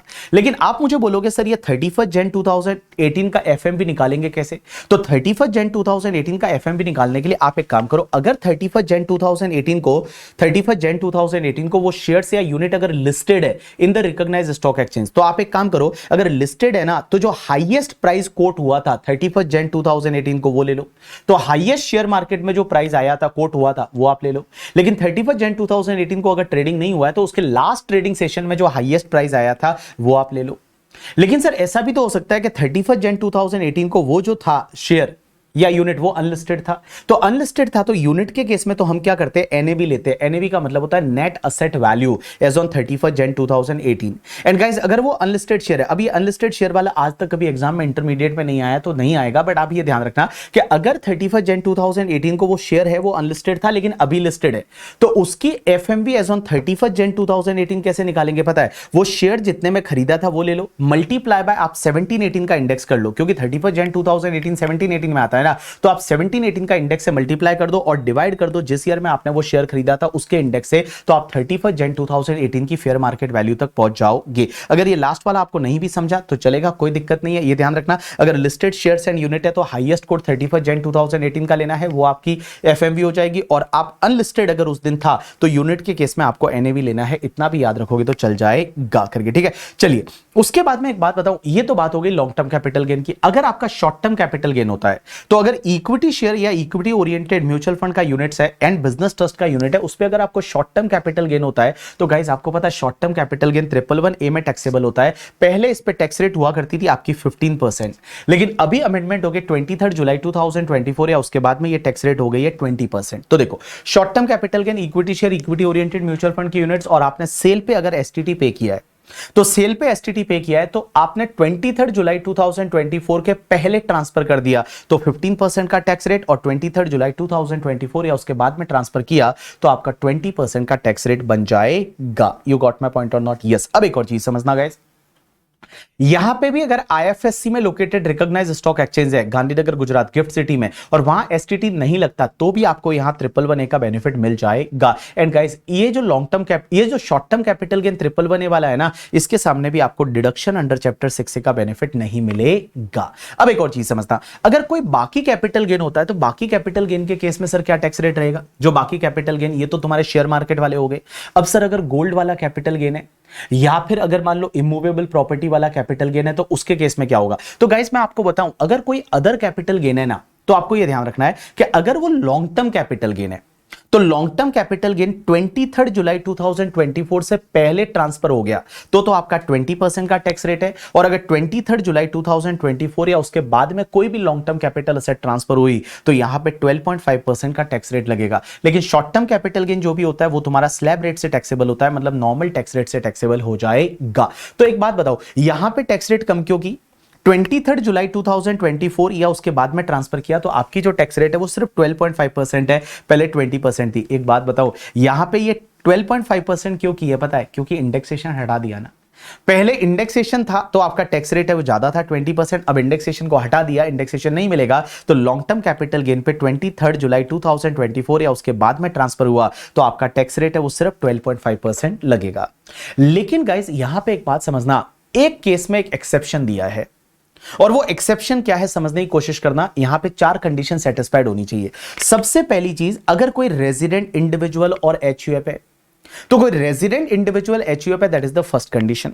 सेकंड कंडीशन, वो रेजिडेंट इंडिविजुअल एचयूएफ अगर इमूवेबल प्रॉपर्टी ट्रांसफर कर रहा है जो कि 23 जुलाई 2024 से पहले खरीदा था। तो अगर रेजिडेंट इंडिविजुअल एचयूएफ है जो कि इमूवेबल प्रॉपर्टी ट्रांसफर कर रहा है और वो इमूवेबल प्रॉपर्टी पे लॉन्ग टर्म कैपिटल गेन हो जाता है तो गाइस टैक्स कैलकुलेट करते टाइम उस इंडिविजुअल एचयूएफ को यह ऑप्शन दिया है कि आप चाहे तो टैक्स भर सकते हैं 12.5% विदाउट इंडेक्सेशन या 20% विद इंडेक्सेशन। 12.5% विदाउट इंडेक्सेशन या 20% विद इंडेक्सेशन। लेकिन गाइस ये ऑप्शन सिर्फ इमूवेबल प्रॉपर्टी के केस में दिया है। और एक और चीज समझना, ये ऑप्शन सिर्फ कैपिटल गेन टैक्स कैलकुलेट करते टाइम दिया है। तो मैंने क्या बोला, समझने की कोशिश करना। सबसे पहली चीज, अगर कोई रेजिडेंट इंडिविजुअल एचयूएफ है जो कि इमूवेबल प्रॉपर्टी ट्रांसफर कर रहा है, वो 23 जुलाई 2024 से पहले खरीदी हुई थी और 23 जुलाई 2024 के बाद में ट्रांसफर कर रहा है, ये 4 कंडीशन। तो गाइज उसके पास में ये ऑप्शन है कि आप एक काम करो, टैक्स कैलकुलेट करते टाइम या तो 12.5% टैक्स पे कर दीजिए विदाउट इंडेक्सेशन या 20% टैक्स पे कर दीजिए विद इंडेक्सेशन। जो आपके लिए ज्यादा बेनिफिशियल है, जो आपके लिए लोअर वाला आएगा उतना आपको टैक्स पे करना है। लेकिन एक बात बताऊं, यहां पे एक कैच है, ये जो बेनिफिट है ना, ये बेनिफिट सिर्फ टैक्स कैलकुलेट करते टाइम दिया है, कैपिटल गेन कैलकुलेट करते टाइम नहीं। मतलब जब आप टोटल इनकम में जब कैपिटल गेन हेड का इनकम निकालोगे ना, तो वह कैपिटल गेन हेड का इनकम निकालते टाइम आपको विदाउट इंडेक्सेशन ही लेना है। सिर्फ टैक्स कैलकुलेट करते टाइम आपको ध्यान देना है कि भैया विद इंडेक्सेशन या विदाउट इंडेक्सेशन करके, ठीक है। ये बेनिफिट सिर्फ टैक्स कैलकुलेट करते टाइम मिलेगा। जब अपन लिखते हैं ना computation of the tax liability, वो उस टाइम पे मिलेगा। आपका कैपिटल गेन कैलकुलेट करते टाइम हमेशा आपको विदाउट इंडेक्सेशन ही कैपिटल गेन कैलकुलेट करना है। यू गॉट माई पॉइंट और not? You understood my point or not? Yes sir, we have understood your point. So ये तुम्हारी टैक्स रेट है। उसके बाद में जो ये पॉइंट दे रखे हैं इसको आप नहीं भी पढ़ोगे तो चलेगा, कोई दिक्कत नहीं है करके, ठीक है। अब एक और चीज समझना, यहां पे एक पॉइंट ये आता है कि सर अगर मान लो हमारा बेसिक एग्जाम्पशन है वो खाली पड़ा है, मतलब जैसे आपकी अदर इनकम, सैलरी की इनकम, हाउस प्रॉपर्टी की इनकम, बिजनेस की इनकम जो वगैरह है, वो अगर 2,50,000 3 लाख से कम है तो आपका बेसिक एग्जाम्पशन खाली पड़ा है। तो बेसिक एग्जाम्पशन अगर हमारा खाली पड़ा है तो क्या वो बेसिक एग्जाम्पशन को हम ये लॉन्ग टर्म कैपिटल गेन 112 या long term capital gain 112A या short term capital gain 111A special rates की इनकम के सामने एडजस्ट कर सकते हैं? Answer is yes. बट ये कौन कर सकता है? सिर्फ रेजिडेंट इंडिविजुअल एचयूएफ। तो अगर रेजिडेंट इंडिविजुअल एचयूएफ है और उसका अदर इनकम बेसिक एग्जाम्पशन से कम है तो जो भी अनयूटिलाइज्ड बेसिक एग्जाम्पशन है, अनएग्जॉस्टेड बेसिक एग्जाम्पशन है, वो LTCG 112A, LTCG 112 या STCG 111A के सामने वो एडजस्ट कर सकते हैं, उसमें कोई दिक्कत नहीं है। यू गॉट माई पॉइंट और नॉट? यस। एक यहां पे एक सेक्शन में अमेंडमेंट हुआ है, that is the section 50AA। 50AA section क्या बोलती है पता है आपको? 50AA सेक्शन ये बोलती है कि भाई साहब अगर आपको कैपिटल गेन होता है और वो कैपिटल गेन किस पे हो रहा है पता है? या तो आपके डेट म्यूचुअल फंड पे। अब आप मुझे बोलोगे डेट म्यूचुअल फंड किसको बोलते हैं? तो डेट म्यूचुअल फंड मतलब ऐसा म्यूचुअल फंड होता है जो mutual fund equity share market में 35% से कम पैसा लगाता है। मींस 35% या उससे कम पैसा है वो इक्विटी मार्केट में लगाता है, और यू कैन से दैट 35% से ज्यादा पैसा है वो डेट मार्केट में लगाता है, उसको बोला जाता है डेट म्यूचुअल फंड। या फिर अगर गाइस कोई एमएलडी है, एमएलडी का मतलब होता है मार्केट लिंक डिबेंचर करके। अब इसमें एक अमेंडमेंट ये हुआ है कि अब अगर आप कोई भी अनलिस्टेड बॉन्ड्स या अनलिस्टेड डिबेंचर ट्रांसफर करते हो, अनलिस्टेड बॉन्ड्स है या अनलिस्टेड डिबेंचर है जो कि ट्रांसफर करते हो, रिडीम करते हो ऑन और आफ्टर 23 जुलाई 2024 के बाद में, तो देखो या तो अगर कोई भी ऐसा डेट म्यूचुअल फंड है, वो डेट म्यूचुअल फंड, या फिर तुम्हारा मार्केट लिंक डिबेंचर, या फिर कोई भी अनलिस्टेड बॉन्ड्स या अनलिस्टेड डिबेंचर है ना, और वो अगर आप ट्रांसफर कर रहे हो 23 जुलाई 2024 या उसके बाद में, तो गाइस एक बात बताऊं, यहां कितना भी पीरियड ऑफ होल्डिंग हो, हमेशा इसके केस में शॉर्ट टर्म कैपिटल गेन होगा, हमेशा इसके केस में शॉर्ट टर्म कैपिटल गेन होगा। तो आप अगर इतना याद रख सकते हो तो ठीक है, नहीं रखोगे तो भी इसमें चल जाएगा करके, ठीक है। तो देखो मैंने क्या बोला, एक सेक्शन होती है 50AA। 50AA के केस में क्या होता है, 50AA है उसके केस में क्या होता है कि अगर कोई भी डेट म्यूचुअल फंड है जो कि आपने पहले खरीदा हुआ है 1 अप्रैल 2023 या उसके बाद में एक्वायर किया है डेट म्यूचुअल फंड, या कोई मार्केट लिंक डिबेंचर है, या फिर कोई अनलिस्टेड बॉन्ड अनलिस्टेड डिबेंचर है जो कि अभी आप ट्रांसफर कर रहे हो 23 जुलाई 2024 या उसके बाद में,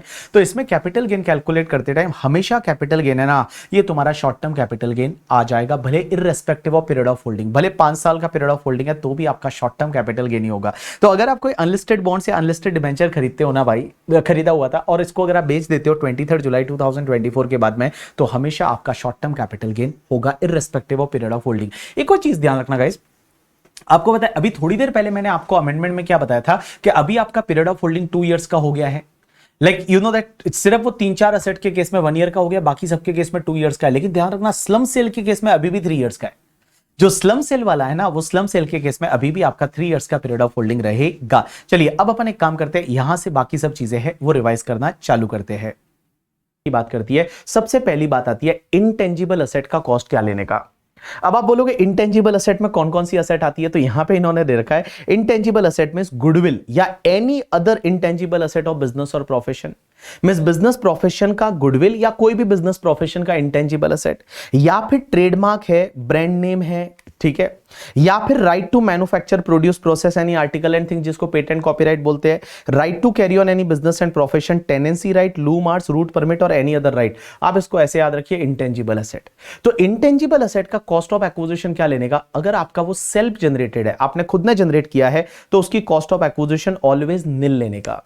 बट अगर आपने परचेज कर रखा है तो परचेज प्राइस है वो उसकी कॉस्ट ऑफ एक्विजिशन आ जाएगी। तो अगर मान लो कोई भी आपकी इंटेंजिबल असेट है वो सेल्फ जनरेटेड है तो उसकी कॉस्ट है वो हमेशा निल होगी। बट अगर आपने परचेज कर रखा है तो परचेज प्राइस है वो उसकी कॉस्ट ऑफ एक्विजिशन होगी। एक और चीज समझना, इंटेंजिबल असेट के केस में आपको एफएमवी एज ऑन 1/4/2001 का बेनिफिट नहीं मिलेगा, क्योंकि कैसे पता चलेगा कि आपकी गुडविल 1/4/2001 को इतनी थी, उसकी फेयर मार्केट वैल्यू इतनी थी, पता ही नहीं चल सकता ना। इसके लिए एफएमवी एज ऑन 1/4/2001 का बेनिफिट है वो आपको नहीं मिलेगा। अब एक और चीज समझना, बोनस शेयर की कॉस्ट क्या लेने का। तो मैं बताऊं, आप बोलोगे बोनस शेयर की कॉस्ट है वो हमेशा निल होती है, कुछ पैसा ही नहीं लगता, बोनस तो ऐसे ही मिल जाता है फ्री में, तो बोनस शेयर की कॉस्ट है वो निल लेने का। लेकिन एक चीज ध्यान रखना, अगर बोनस शेयर 1/4/2001 से पहले अलॉट हुआ है, अगर बोनस शेयर आपको 1/4/2001 से पहले अलॉट हुआ है, क्योंकि आपको याद रहेगा अगर कोई भी शेयर है वो कोई भी एसेट है 1/4/2001 से पहले वाला है, तो उसके केस में तो अपने को ऑप्शन मिलता है ना उसकी कॉस्ट और FMV as on 1/4/2001 whichever is higher.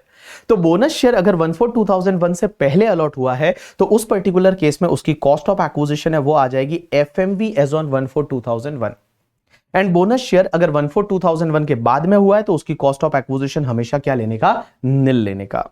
अब एक और चीज समझना, यहां पे सिक्योरिटी के केस में पीरियड ऑफ होल्डिंग क्या होता है, हमेशा ध्यान रखना पीरियड ऑफ होल्डिंग अलॉटमेंट की डेट से चालू होता है। आपने शेयर सिक्योरिटी के लिए अप्लाई कब किया था उससे कोई फर्क नहीं पड़ता, आपको अलॉटमेंट कब से हुआ, अलॉटमेंट से हम पीरियड ऑफ होल्डिंग देखेंगे लॉन्ग टर्म शॉर्ट टर्म के लिए। तो देखिए बोनस शेयर के केस में 1/4/2001 से पहले अलॉट हुआ है तो एफएमवी एज ऑन 1/4/2001 है ना, वही उसकी कॉस्ट लेने का। बट अगर 1/4/2001 के बाद में अलॉट हुआ है तो उसकी कॉस्ट निल लेने का। अब एक और चीज समझना, ये प्रोविजन आपको 112A जब पढ़ोगे तब समझ में आएगा। अगर कोई सेक्शन 112A लगता है तो 112A में आपको पता है, अगर 112A में क्या होता है, एक ग्रैंडफादरिंग रूल मैंने बताया था, और ग्रैंडफादरिंग रूल में यह बोलता है कि 31 जनवरी 2018 या उसके पहले का अगर कोई भी बोनस शेयर है और अभी आप बेच रहे हो, तो उस बोनस शेयर के केस में आपको एफएमवी एज ऑन 31 जनवरी 2018 है, वो कॉस्ट लेने का मौका मिलेगा करके। ठीक है, ये मैंने आपको क्वेश्चन भी करा रखा है क्लास में, आपको जब देखोगे तो आपको समझ में आ जाएगा। अब एक कॉन्सेप्ट आता है राइट शेयर। राइट शेयर का मतलब होता है एग्जिस्टिंग शेयर होल्डर को रीजनेबल प्राइस पे, रीजनेबल कॉस्ट पे शेयर दिया जाता है, that is called right share. अब एक बात समझना, राइट शेयर, मान लो मैं शेयर होल्डर हूं और मेरे को कंपनी राइट शेयर दे रही है और मैंने खुद ने वो राइट शेयर कंपनी से ले लिया, तो मेरे लिए उसकी कॉस्ट ऑफ एक्विजिशन क्या आएगी? सीधी सी बात है, जितना कंपनी को पे किया वो कॉस्ट ऑफ एक्विजिशन, जितना मैंने कंपनी को पे कर दिया वो कॉस्ट ऑफ एक्विजिशन। लेकिन एक बात बताओ, मान लो राइट शेयर जो है वो मेरे को नहीं चाहिए, मैंने मेरा राइट किसी को बेच दिया। आपने सुना होगा रिनाउंसमेंट ऑफ द राइट। मैंने अगर किसी को राइट बेच दिया तो क्या उस पर भी कैपिटल गेन लगेगा? आंसर इज यस, उस पे भी कैपिटल गेन लगेगा। इसको बोला जाता है relinquishment of the capital asset. जैसे एक कंपनी है रिलायंस, रिलायंस ने मान लो मुझे राइट दिया कि बीबी सर आप 1000 शेयर ले लीजिए राइट शेयर करके 100 रुपीज की रेट से, और मार्केट में चल रहा है 150 पे, मैंने नहीं लिया। बट मान लो मेरा कोई फ्रेंड है, वो बोलता है बीबी मुझे राइट दे देना, तो मैंने उसको राइट 10 रुपीज में बेच दिया। 1000 शेयर का राइट है वो 10 रुपीज पर राइट, तो मेरे को 10,000 रुपीज मिला। तो मैंने राइट किसी को बेच दिया तो भी कैपिटल गेन लगेगा? Answer is yes. अगर आप किसी को राइट बेचते हो तो भी कैपिटल गेन लगेगा। फुल वैल्यू ऑफ कंसिडरेशन क्या आएगा? रिनाउंसमेंट प्राइस में जितने में आपने राइट बेचा वो full value of consideration. Cost of acquisition, right का कॉस्ट है वो आपका निल आया था, तो जो भी बचेगा वो शॉर्ट टर्म कैपिटल गेन होगा। ये शॉर्ट टर्म कैपिटल गेन क्यों होगा? ये शॉर्ट टर्म कैपिटल गेन क्यों होगा? क्योंकि इसमें राइट का जो पीरियड ऑफ होल्डिंग है ना, वो कभी भी 3 साल से ज्यादा नहीं होगा। क्योंकि कंपनी आपको राइट देती है और जिस दिन आप राइट किसी को बेच दोगे वो पीरियड कभी भी 3 साल से ज्यादा नहीं होगा। इसके लिए ये हमेशा आपका शॉर्ट टर्म कैपिटल गेन होगा, क्योंकि यहां पे राइट का पीरियड ऑफ होल्डिंग क्या लिया जाएगा? जिस दिन राइट ऑफर किया था और जिस दिन आपने राइट रिनाउंस किया, ये पीरियड ऑफ होल्डिंग होगा। अब यहां पे एक और चीज समझना, जिसने राइट मेरे से खरीदा था वो फिर कंपनी से जाके राइट शेयर खरीदेगा, तो उसके लिए शेयर की कॉस्ट क्या आएगी? उसके लिए शेयर की कॉस्ट आएगी जितना उसने कंपनी को पे किया और जितना उसने बीबी सर को राइट के लिए पे किया, दोनों की टोटल कर दीजिए, वो उसके शेयर की कॉस्ट ऑफ एक्विजिशन आ जाएगी। और पीरियड ऑफ होल्डिंग तो हमेशा शेयर के केस में अलॉटमेंट की डेट से ही आपको लेना है। अब एक चीज समझना, कॉस्ट ऑफ इंप्रूवमेंट में क्या होता है? हमेशा ध्यान रखना, जो इंटेंजिबल असेट होती है ना, जैसे गुडविल ऑफ बिजनेस है करके, ठीक है, या फिर any other intangible asset of the business है, पेटेंट, कॉपीराइट है, right to carry on any business and profession, या एनी अदर राइट है, इनका कॉस्ट ऑफ इंप्रूवमेंट हमेशा निल लेने का। हमेशा अगर इंप्रूवमेंट किया है तो भी निल लेने का। इसका क्या इंप्रूवमेंट, गुडविल का क्या इंप्रूवमेंट करोगे? अगर किया है तो भी आपको कॉस्ट ऑफ इंप्रूवमेंट क्या लेने का? निल लेने का। लेकिन गाइस, इसको छोड़ के अगर कोई भी आप असेट का इंप्रूवमेंट करते हो तो 14/2001 के बाद में इंप्रूवमेंट किया है तो उसको कंसिडर करने का, 14/2001 से पहले वाला इंप्रूवमेंट है तो उसको आपको इग्नोर करना पड़ेगा। अब एक बात बताओ, मैंने सेक्शन 45(1) जो चार्जिंग सेक्शन बताया था उसमें क्या बताया था कि जिस ईयर में असेट ट्रांसफर होती है ना, उसी ईयर में टैक्स लगता है। मतलब आपकी प्रॉपर्टी जिस ईयर में ट्रांसफर होती है उसी ईयर में टैक्स लगता है। बट गाइस, उसके 3 एक्सेप्शनल केसेस है जो अब अपन डिस्कस करने वाले हैं। सबसे पहला एक्सेप्शनल केस सेक्शन 45 सबसेक्शन 2 है, that is conversion of capital asset into stock in trade. अब एक चीज समझना, अगर आपका कैपिटल असेट है वो स्टॉक इन ट्रेड में कन्वर्ट हो जाता है, तो उस पर्टिकुलर केस में ध्यान रखना कि जिस ईयर में कन्वर्जन होगा ना, उस ईयर में ट्रांसफर मान लिया जाएगा। जिस ईयर में कन्वर्जन हुआ उस ईयर में ट्रांसफर मान लिया जाएगा, लेकिन आपको टैक्स उस ईयर में लगेगा जिस ईयर में आपका स्टॉक इन ट्रेड सोल्ड होता है। तो मैंने क्या बोला, in case of the conversion of capital asset into stock in trade, your transfer is took place in the year in which capital asset is converted into stock in trade, but capital gain आपको उस year में लगेगा जिस year में आपका वो stock in trade है वो सोल्ड हो जाता है। अब एक चीज समझना, यहां पे कैपिटल गेन और पीजीबीपी का इनकम कैसे बाइफरकेट करेंगे, तो उसके लिए सबसे पहले मैं बताऊं, कैपिटल गेन के लिए आप एक काम करो कि जिस दिन कन्वर्जन हुआ इनटू स्टॉक इन ट्रेड, उस दिन उस कैपिटल असेट का फेयर मार्केट वैल्यू कितना था पहले वो ले लीजिए। That is FMV as on date of conversion minus cost of acquisition, cost of improvement, index cost of acquisition, index cost of improvement करिए तो आपको बच जाएगा शॉर्ट टर्म या लॉन्ग टर्म कैपिटल गेन। आपके पास में ये कैपिटल गेन का अमाउंट आ जाएगा।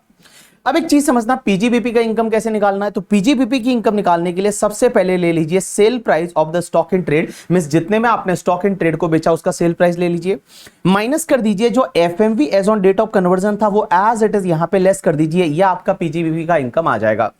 एक चीज ध्यान रखना, ये capital gain as well as PGBP का इनकम उसी ईयर में टैक्सेबल होगा जिस ईयर में ये स्टॉक इन ट्रेड है वो आपका सोल्ड होता है। लेकिन ध्यान रखना, यहां कैपिटल असेट में जब आप कैपिटल गेन कैलकुलेट करते हो ना, तो जब आप इंडेक्स करोगे तो इंडेक्स तो ट्रांसफर के ईयर तक ही होता है। तो ट्रांसफर कौन से ईयर में हुआ था? कन्वर्जन वाले ईयर में। तो इंडेक्स करते टाइम आपको कन्वर्जन वाले ईयर तक का ही इंडेक्स करना है। यू गॉट माय पॉइंट और नॉट? यस। अब एक और चीज समझना, अगर मान लो आपका स्टॉक इन ट्रेड है वो पूरा नहीं बिका, पार्टली बिका, तो क्या कैपिटल गेन भी प्रोपोर्शनेटली टैक्सेबल होगा? Answer is yes. आपको याद रहेगा क्लास में मैंने एक क्वेश्चन कराया था जिसमें टोटल 20 फ्लैट्स बनाए जाते हैं और 20 में से 15 फ्लैट है वो बेच देती है, तो उस पर्टिकुलर केस में आपका पता है third fourth capital gain taxable हुआ था। तो वैसा ही करना है, अगर आपका part stock in trade transfer होता है तो कैपिटल गेन भी आपका पार्टली टैक्सेबल होगा। अब एक और चीज समझना, 54 ईसी में आपको याद रहेगा जो एनएचआई आरईसीएल के लिए अपन को बॉन्ड्स में इन्वेस्ट करना पड़ता है, वो कितने टाइम में करना पड़ता है? 6 month from the date of transfer. यहां पे ट्रांसफर का डेट तो कौन सा माना जाएगा? कन्वर्जन का डेट। लेकिन फिर यहां पे सीबीडीटी ने एक सर्कुलर इशू किया और सीबीडीटी बोलती है कि इस पर्टिकुलर केस में आपको जो एनएचआई आरईसीएल बॉन्ड्स में इन्वेस्ट करना है उसके लिए जो 6 मंथ का टाइम है ना, that will be calculated from the date on which that stock in trade is sold. तो जब आपने स्टॉक इन ट्रेड सोल्ड किया वहां से आपका फिर वो पीरियड है 6 मंथ का देखा जाएगा for the purpose of section 54 EC का एग्जेम्पशन। अब एक और चीज समझना, अब इसका रिवर्स केस कि सर अगर स्टॉक इन ट्रेड है उसको कैपिटल एसेट में कन्वर्ट किया तो क्या होगा? तो देखो यहां पे लॉ मेकर्स ये बोलते हैं कि अगर आपका स्टॉक इन ट्रेड है उसको अगर आप कैपिटल एसेट में कन्वर्ट करोगे ना, तो जिस ईयर में कन्वर्ट किया उसी ईयर में उसकी फेयर मार्केट वैल्यू पे सीधा पीजीबीपी में टैक्स लग जाएगा। स्टॉक इन ट्रेड को अगर कैपिटल असेट में कन्वर्ट किया तो जिस ईयर में कन्वर्ट किया, जिस डेट को कन्वर्ट किया, उस डेट को जो फेयर मार्केट वैल्यू रहेगी उस पे पीजीबीपी में टैक्स लग जाएगा और फिर आगे जाके फ्यूचर पे जब आप वो कैपिटल असेट को बेचोगे तो उस पे कैपिटल गेन लगेगा। लेकिन क्वेश्चन यहां पे ये आता है कि सर कैपिटल असेट के लिए कैपिटल गेन निकालते टाइम फिर उसका कॉस्ट क्या लेंगे? तो कैपिटल असेट के लिए फिर कॉस्ट क्या लेना है? जो एफएमवी था ना, जिस डेट कन्वर्जन हुआ था वो कैपिटल असेट की कॉस्ट बन जाएगी। पीरियड ऑफ होल्डिंग भी आपको कन्वर्जन के डेट से लेना पड़ेगा। तो यहां पे एक चीज ध्यान रखना, यहां पे कैसा होता है, पीजीबीपी में टैक्स उस ईयर में लगेगा जिस ईयर में वो स्टॉक कन्वर्ट होगा कैपिटल असेट में। एंड गाइस आपका कैपिटल गेन तब लगेगा जब फ्यूचर में आप कैपिटल असेट को बेच दोगे। यू गॉट माय पॉइंट और नॉट? यस। चलिए उसके बाद एक सेक्शन होती है 45(5) that is compulsory acquisition of capital asset. अगर आपकी कोई प्रॉपर्टी है, कोई असेट है जो गवर्नमेंट कंपल्सरी एक्वायर्ड कर लेती है, तो अगर कोई गवर्नमेंट है वो आपकी प्रॉपर्टी कंपल्सरी एक्वायर्ड कर लेती है तो ये भी ट्रांसफर माना जाता है। इसमें ट्रांसफर उस ईयर में माना जाएगा जिस ईयर में आपकी प्रॉपर्टी कंपल्सरी एक्वायर्ड हुई, लेकिन आपको कैपिटल गेन उस ईयर में लगेगा जिस ईयर में आपको कंपनसेशन मिलता है। तो ये भी एक्सेप्शन हो गया क्योंकि आपका ट्रांसफर उस ईयर में हो रहा है जिस ईयर में आपकी प्रॉपर्टी गवर्नमेंट कंपल्सरी एक्वायर्ड कर रही है, लेकिन आपको टैक्स उस ईयर में लग रहा है जिस ईयर में आपको कंपनसेशन मिलेगा। जब कंपनसेशन मिलेगा तब आपको कैपिटल गेन टैक्स लगेगा। लेकिन कैसे लगेगा? तो देखिए, सबसे पहले आपको अगर इनिशियल कंपनसेशन मिलता है, इनिशियल कंपनसेशन का मतलब होता है जो फर्स्ट कंपनसेशन जो गवर्नमेंट बोलती है original compensation, that is called your initial compensation. तो इनिशियल कंपनसेशन मिलेगा, उस पे टैक्स इनिशियल कंपनसेशन जिस ईयर में मिल रहा है उस ईयर में लगेगा। फुल वैल्यू ऑफ कंसिडरेशन आप इनिशियल कंपनसेशन ले लेंगे, minus cost of acquisition, cost of improvement, index cost of acquisition, index cost of improvement less कर दीजिए, जो बचेगा वो कैपिटल गेन। इसमें ध्यान रखना, कैपिटल गेन तो उस ईयर में लग रहा है जिस ईयर में आपको कंपनसेशन मिलेगा, लेकिन इंडेक्सेशन तो ट्रांसफर के ईयर तक ही होता है। तो इंडेक्स करते टाइम आप उस ईयर तक ही करोगे जिस ईयर में आपकी असेट है वो कंपल्सरी एक्वायर्ड हुई थी। अब एक चीज समझना, अगर मान लो इनिशियल कंपनसेशन से आप सेटिस्फाइड नहीं है और फ्यूचर में जाके आप कोर्ट में अपील करते हो और वहां पे आपका कंपनसेशन बढ़ा दिया जाता है, आपको एनहांस कंपनसेशन या एडिशनल कंपनसेशन मिलता है, तो लॉ मेकर्स बोलते हैं जिस ईयर में एनहांस कंपनसेशन या एडिशनल कंपनसेशन मिलेगा उस ईयर में उस पे टैक्स लग जाएगा। तो जिस ईयर में आपको एडिशनल कंपनसेशन या एनहांस कंपनसेशन मिलेगा उस पे टैक्स है वो उस ईयर में लगेगा जिस ईयर में वो एडिशनल या एनहांस कंपनसेशन आपको मिल रहा है। कैपिटल गेन कैसे कैलकुलेट करोगे? सबसे पहले फुल वैल्यू ऑफ कंसिडरेशन ले लीजिए, एनहांस कंपनसेशन माइनस, देखो यहां पे cost of acquisition, cost of improvement, index cost of acquisition, index cost of improvement, ये आप वापस लेस नहीं करोगे क्योंकि पहले ऑलरेडी लेस कर चुके हो। तो यहां पे एनहांस कंपनसेशन में से सिर्फ एक ही खर्चा लेस होता है, दैट इज द लिटिगेशन का चार्जेस। अगर कोई लिटिगेशन या लीगल चार्जेस हुआ है वो लेस कर दीजिए, जो भी बचेगा that is called your capital gain. लेकिन क्वेश्चन यहां पे ये आता है कि सर एक बात बताइए, एनहांस कंपनसेशन पे जो कैपिटल गेन होगा वो शॉर्ट टर्म होगा या लॉन्ग टर्म, ये कैसे डिपेंड करेगा? तो ये डिपेंड करेगा कि इनिशियल कंपनसेशन पे जो कैपिटल गेन था वो लॉन्ग टर्म था, तो एनहांस कंपनसेशन पे कैपिटल गेन भी लॉन्ग टर्म होगा। इनिशियल वाले पे शॉर्ट टर्म था तो इस पे भी शॉर्ट टर्म होगा। अल्टीमेटली मैं बताऊं, nature of capital gain will depend on the nature of the capital asset ना। कैपिटल असेट जो कंपल्सरी एक्वायर्ड हुई है वो अगर लॉन्ग टर्म थी तो जो भी कैपिटल गेन होंगे वो लॉन्ग टर्म होंगे, और वो अगर शॉर्ट टर्म थी तो जो भी कैपिटल गेन होंगे वो शॉर्ट टर्म होंगे। अब एक चीज समझना, एक एक्ट होता है जिसका नाम है right to fair compensation and transparency in the land acquisition, rehabilitation and resettlement act 2013, बहुत बड़ा नाम है इस एक्ट का। इस एक्ट की एक सेक्शन 96 होती है और वो सेक्शन 96 ये बोलती है कि कुछ ऐसे कंपल्सरी एक्विजिशन होते हैं जिसके केस में कोई टैक्स नहीं लगेगा। ऐसा उस एक्ट में लिखा हुआ है, लेकिन इनकम टैक्स में ऐसा कुछ एक्सेप्शन दे नहीं रखा था, तो क्या इनकम टैक्स में टैक्स लगेगा या नहीं? राइट आंसर इज नहीं लगेगा। यहां पे सीबीडीटी ने ये क्लेरिफाई किया। अब एक चीज समझना, अगर आपको कंपनसेशन इंस्टॉलमेंट में मिल गया तो गाइस, अगर कंपनसेशन इंस्टॉलमेंट में मिलता है तो सबसे पहले देखना है कौन सा वाला कंपनसेशन है। अगर इनिशियल कंपनसेशन इंस्टॉलमेंट में मिलता है तो आपका पूरा इनिशियल कंपनसेशन है ना, full initial compensation will be taxable in the year in which first instalment is received. जिस ईयर में पहली इंस्टॉलमेंट मिलेगी, जिस ईयर में फर्स्ट इंस्टॉलमेंट मिलेगी, उसी ईयर में पूरा कंपनसेशन, आपका इनिशियल पूरा कंपनसेशन टैक्सेबल हो जाएगा। लेकिन एनहांस कंपनसेशन अगर इंस्टॉलमेंट में मिलता है तो it will be taxable as and when receive, means जैसे जैसे मिलेगा वैसे वैसे टैक्सेबल होगा। क्योंकि देखो, इनिशियल कंपनसेशन है, वो गवर्नमेंट ने आपको प्रॉमिस किया उतना तो मिलेगा ही मिलेगा, तो पहली इंस्टॉलमेंट मिलेगा उसी ईयर में पूरे को टैक्सेबल कर दो। लेकिन एनहांस कंपनसेशन के लिए जब जब मिलेगा तब तब टैक्सेबल करते रहना। अब एक और चीज समझना, अगर आपको कोई एनहांस कंपनसेशन मिलता है किसी कोर्ट के इंटरिम ऑर्डर की वजह से, इंटरिम ऑर्डर का मतलब होता है टेम्पररी ऑर्डर, तो अगर आपको एनहांस कंपनसेशन मिला किसी कोर्ट के टेम्पररी ऑर्डर की वजह से, तो वो जिस ईयर में मिलेगा उस ईयर में टैक्सेबल नहीं होगा, वो उस ईयर में टैक्सेबल होगा जिस ईयर में आपका फाइनल ऑर्डर बनता है।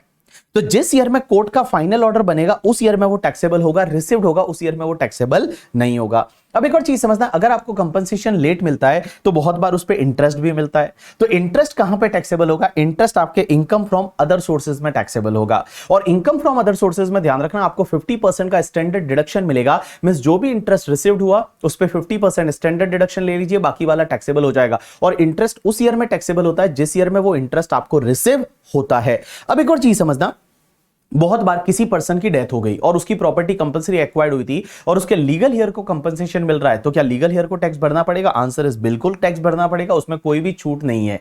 अब एक और चीज समझना, लॉ मेकर्स बोलते हैं कि अगर कोई इंडिविजुअल एचयूएफ है जिनका कोई अर्बन एग्रीकल्चर लैंड था और वो अर्बन एग्रीकल्चर लैंड वो इंडिविजुअल एचयूएफ ने या उनके पेरेंट्स ने एटलीस्ट 2 इयर्स के लिए उसको एग्रीकल्चर पर्पस के लिए यूज किया था और गवर्नमेंट उसको कंपलसरी एक्वायर्ड कर लेती है, तो उस पर कोई भी कैपिटल गेन नहीं लगेगा, वो पूरा एग्जेम्प्ट हो जाएगा अंडर सेक्शन 1037 करके। ठीक है, चलिए उसके बाद एक सेक्शन होती है सेक्शन 45(1)(a), दैट इज अगर आपकी असेट का डिस्ट्रक्शन हो जाता है, मींस आपकी असेट है वो डिस्ट्रॉय हो जाती है।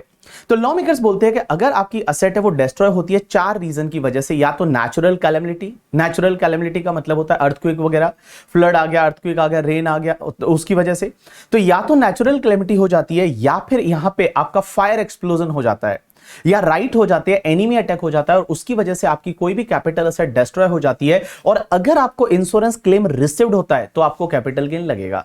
अगर इंश्योरेंस क्लेम मिला ही नहीं तो कोई कैपिटल गेन नहीं लगेगा, इंश्योरेंस क्लेम रिसीव होता है तो कैपिटल गेन लगेगा। इस पर्टिकुलर केस में आपका ट्रांसफर का ईयर वो वाला ईयर माना जाएगा जिस ईयर में वो असेट डिस्ट्रॉय हुई, लेकिन आपको टैक्स उस ईयर में लगेगा जिस ईयर में आपको इंश्योरेंस क्लेम रिसीव होता है। तो जिस ईयर में असेट डिस्ट्रॉय हुई उस ईयर में ट्रांसफर माना जाएगा, लेकिन कैपिटल गेन उस ईयर में लगेगा जिस ईयर में आपको इंश्योरेंस क्लेम रिसीव्ड होता है। सर यहां पे कैपिटल गेन कैसे कैलकुलेट करेंगे? तो फुल वैल्यू ऑफ कंसीडरेशन के लिए ले लीजिए इंश्योरेंस क्लेम, जो आपको इंश्योरेंस क्लेम मिला। इंश्योरेंस क्लेम में अगर आपको पैसा मिला तो आप पैसा ले लीजिए। इंश्योरेंस क्लेम में अगर मान लो आपको कोई दूसरी असेट मिली तो वो ले लीजिए। FMV of asset received in claim वो ले लीजिए। माइनस करिए cost of acquisition, index cost of acquisition, cost of improvement, index cost of improvement, जो भी बचेगा वो आपका कैपिटल गेन का अमाउंट यहां पे आ जाएगा। चलिए अब एक और चीज समझना, एक नई पॉइंट और नॉट यस। चलिए उसके बाद में एक सेक्शन आती है 50B स्लम सेल करके, और ये बड़ी फेवरेट सेक्शन होती है, एग्जामिनर की बहुत बार क्वेश्चन पूछ लेता है। स्लम सेल का मतलब क्या होता है? आपने कोई अंडरटेकिंग है वो, या कोई बिजनेस है या कोई यूनिट है, कोई सेगमेंट है, आपने लमसम कंसिडरेशन से बेच दिया। और लमसम कंसिडरेशन से बेच दिया, जैसे एग्जांपल के लिए मैंने बताया था टाइटन करके कंपनी है, उसके 2 सेगमेंट है, टाइटन वॉच और तनिष्क ज्वेलरी। सपोज उन्होंने तनिष्क ज्वेलरी सेगमेंट को बेच दिया 500 करोड़ में, तो that is called your slump sale. आप अपने किसी सेगमेंट, यूनिट, बिजनेस को लमसम कंसिडरेशन से बेच देते हो, उसको बोला जाता है स्लम सेल। अब एक चीज समझना, स्लम सेल के केस में कैपिटल गेन कैसे निकालने का? तो आप एक काम करो, जो आपने बिजनेस बेचा है, जो आपने अंडरटेकिंग बेची है, जो यूनिट बेचा है, सेगमेंट बेचा है, उसको एक ही यूनिट मान लो, एक ही एसेट मान लो, और आप एक काम करो, सबसे पहले उसका full value of consideration low. But full value of consideration कैसे लेंगे? आपको निकालना है एफएमवी एज पर 11 यूएई। अब आप बोलोगे ये एफएमवी एज पर 11 यूएई कैसे निकालते हैं? ये सीए फाइनल में आएगा आपके लिए। इंटरमीडिएट के लिए ये एग्जाम में दे रखा होगा कि एफएमवी एज पर 11 यूएई क्या है, उसको फुल वैल्यू ऑफ कंसिडरेशन बनाना है। ये एफएमवी एज पर 11 यूएई क्या होता है पता है? ये आपको लेने का FMV1 और FMV2 whichever is higher, FMV1 एंड FMV2 whichever is higher. अब एक चीज समझना, FMV1 किसको बोलते हैं कि जो आपकी अंडरटेकिंग थी, उस अंडरटेकिंग को आपने जो बेच रहे हो उसका फेयर मार्केट वैल्यू कितना है, दैट इज कॉल्ड FMV1। और FMV2 क्या होता है, जो कंसिडरेशन में आपको पैसा मिल रहा है, बिकॉज बहुत बार क्या होता है, पैसा मिल रहा है, शेयर्स मिल रहा है, बिटकॉइन मिल रहा है, ज्वेलरी मिल रही है, लैंड मिल रही है, ये सब कंसिडरेशन में मिल सकता है। तो ये जो मिल रहा है इसका फेयर मार्केट वैल्यू कितना है, दैट इज द FMV2। आपको क्या करना है, विच एवर इज हायर लेना है। तो FMV1 FMV2 whichever is higher. FMV1 means जो अंडरटेकिंग आप बेच रहे हो उसका फेयर मार्केट वैल्यू, FMV2 में जो आपको मिल रहा है उसका फेयर मार्केट वैल्यू। दोनों में से आपको विच एवर इज हायर लेना है, और विच एवर इज हायर है वो आपका फुल वैल्यू ऑफ कंसिडरेशन हो जाएगा। माइनस कर दीजिए ट्रांसफर एक्सपेंसेस, और उसमें से माइनस करते हैं अपन कॉस्ट ऑफ एक्विजिशन। और एक चीज समझना, कॉस्ट ऑफ एक्विजिशन के लिए आपको निकालना पड़ेगा नेटवर्थ ऑफ द अंडरटेकिंग। लेकिन सर नेटवर्थ कैसे निकालते हैं? नेटवर्थ का मतलब होता है असेट माइनस लायबिलिटी। अब एक चीज समझना, असेट में जो डेप्रिशिएबल असेट होती है ना, उसके लिए ले लीजिए WDV as per income tax act. और जो नॉन डेप्रिशिएबल असेट होती है, अदर असेट जैसे डेटर्स है, स्टॉक है, बैंक बैलेंस, कैश बैलेंस, उसके लिए क्या करना है, आपको बुक वैल्यू लेनी है।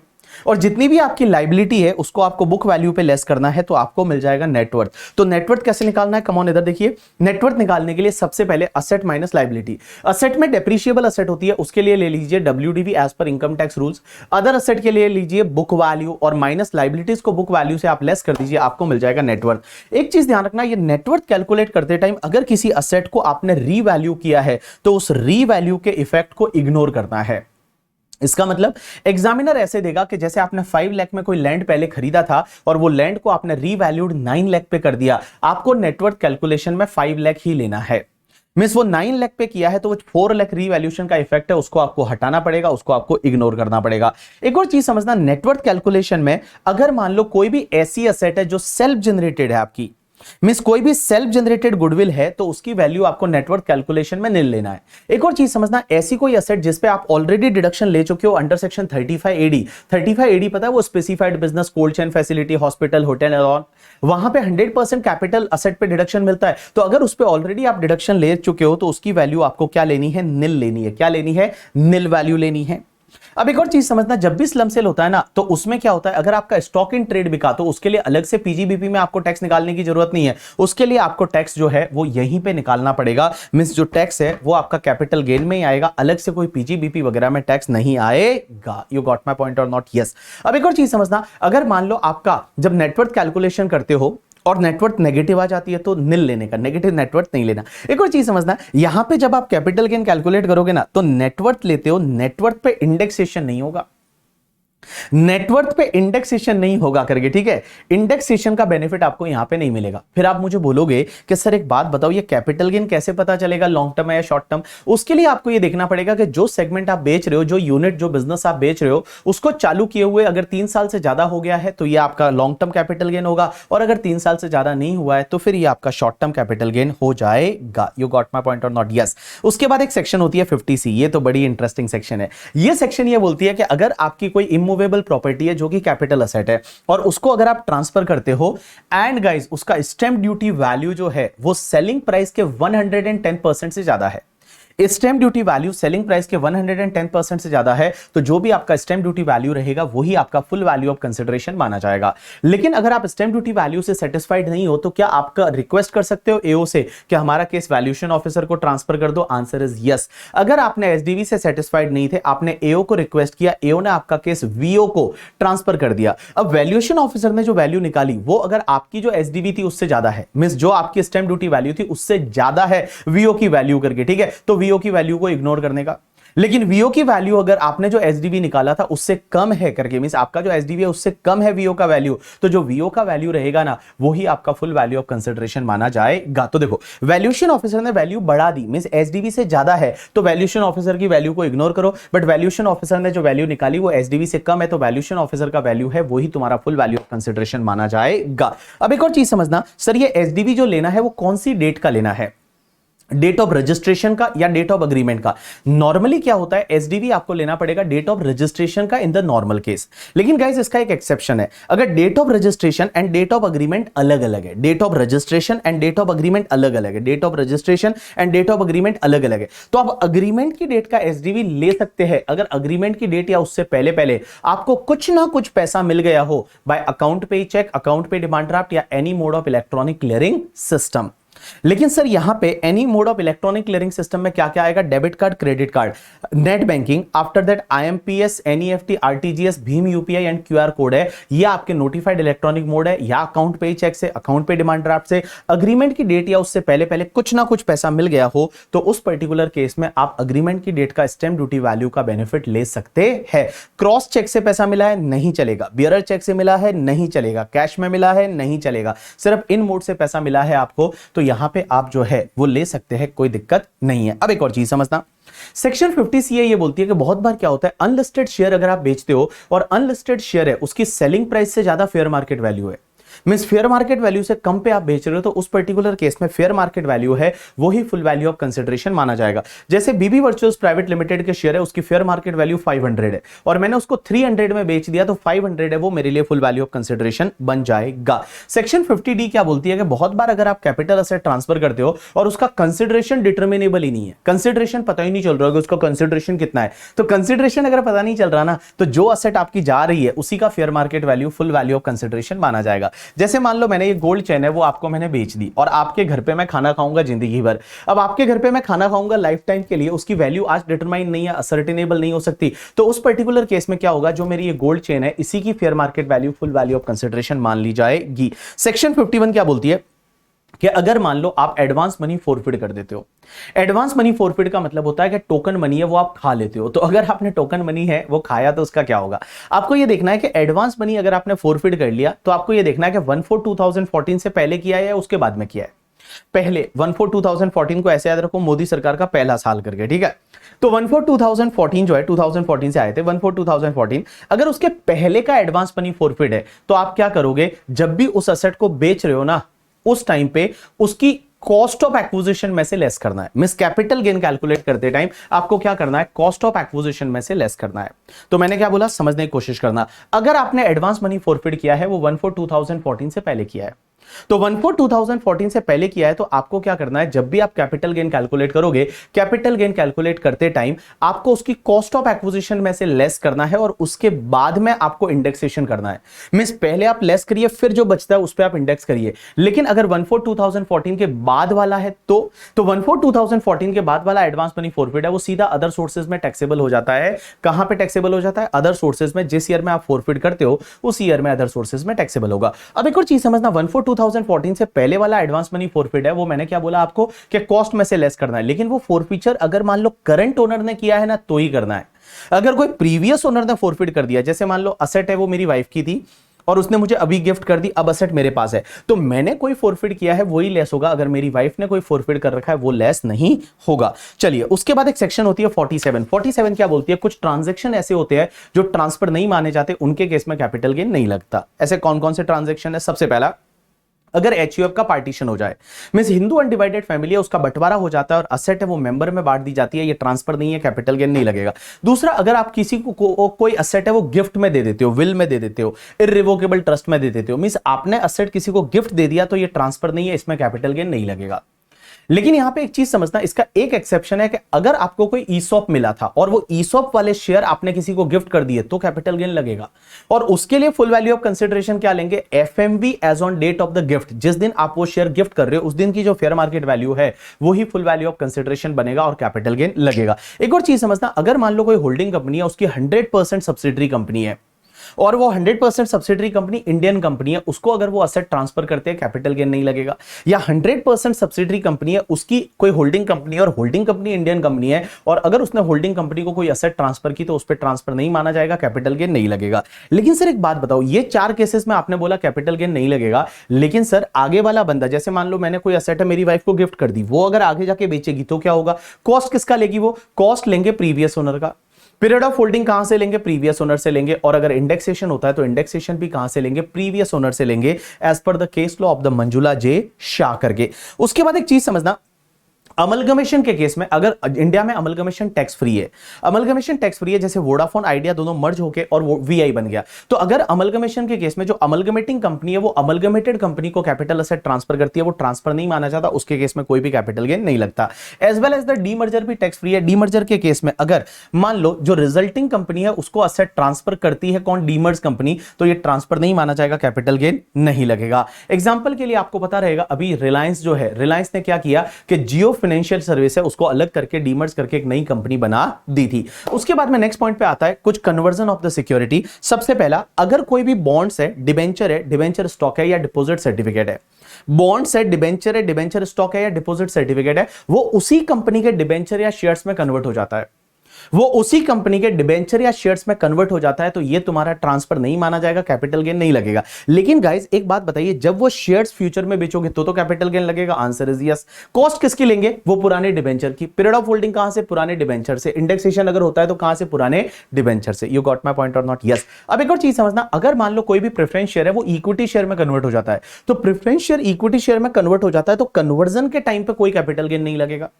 लेकिन जब वो इक्विटी शेयर आप बेचोगे तो कैपिटल गेन लगेगा, आंसर इज यस। कॉस्ट किसका लेंगे, प्रेफरेंस शेयर का। Period of holding preference share से, इंडेक्सेशन भी प्रेफरेंस शेयर से। अब एक चीज समझना, एक नया फंडा आया इसी साल से कि आपका जो फिजिकल गोल्ड है ना, आपके पास कोई गोल्ड बिस्किट है, वो गोल्ड बिस्किट को अगर आप चाहे तो ईजीआर में कन्वर्ट कर सकते हैं। ईजीआर का मतलब होता है electric gold receipt, electronic gold receipt, जिसको अपन ईजीआर बोलेंगे।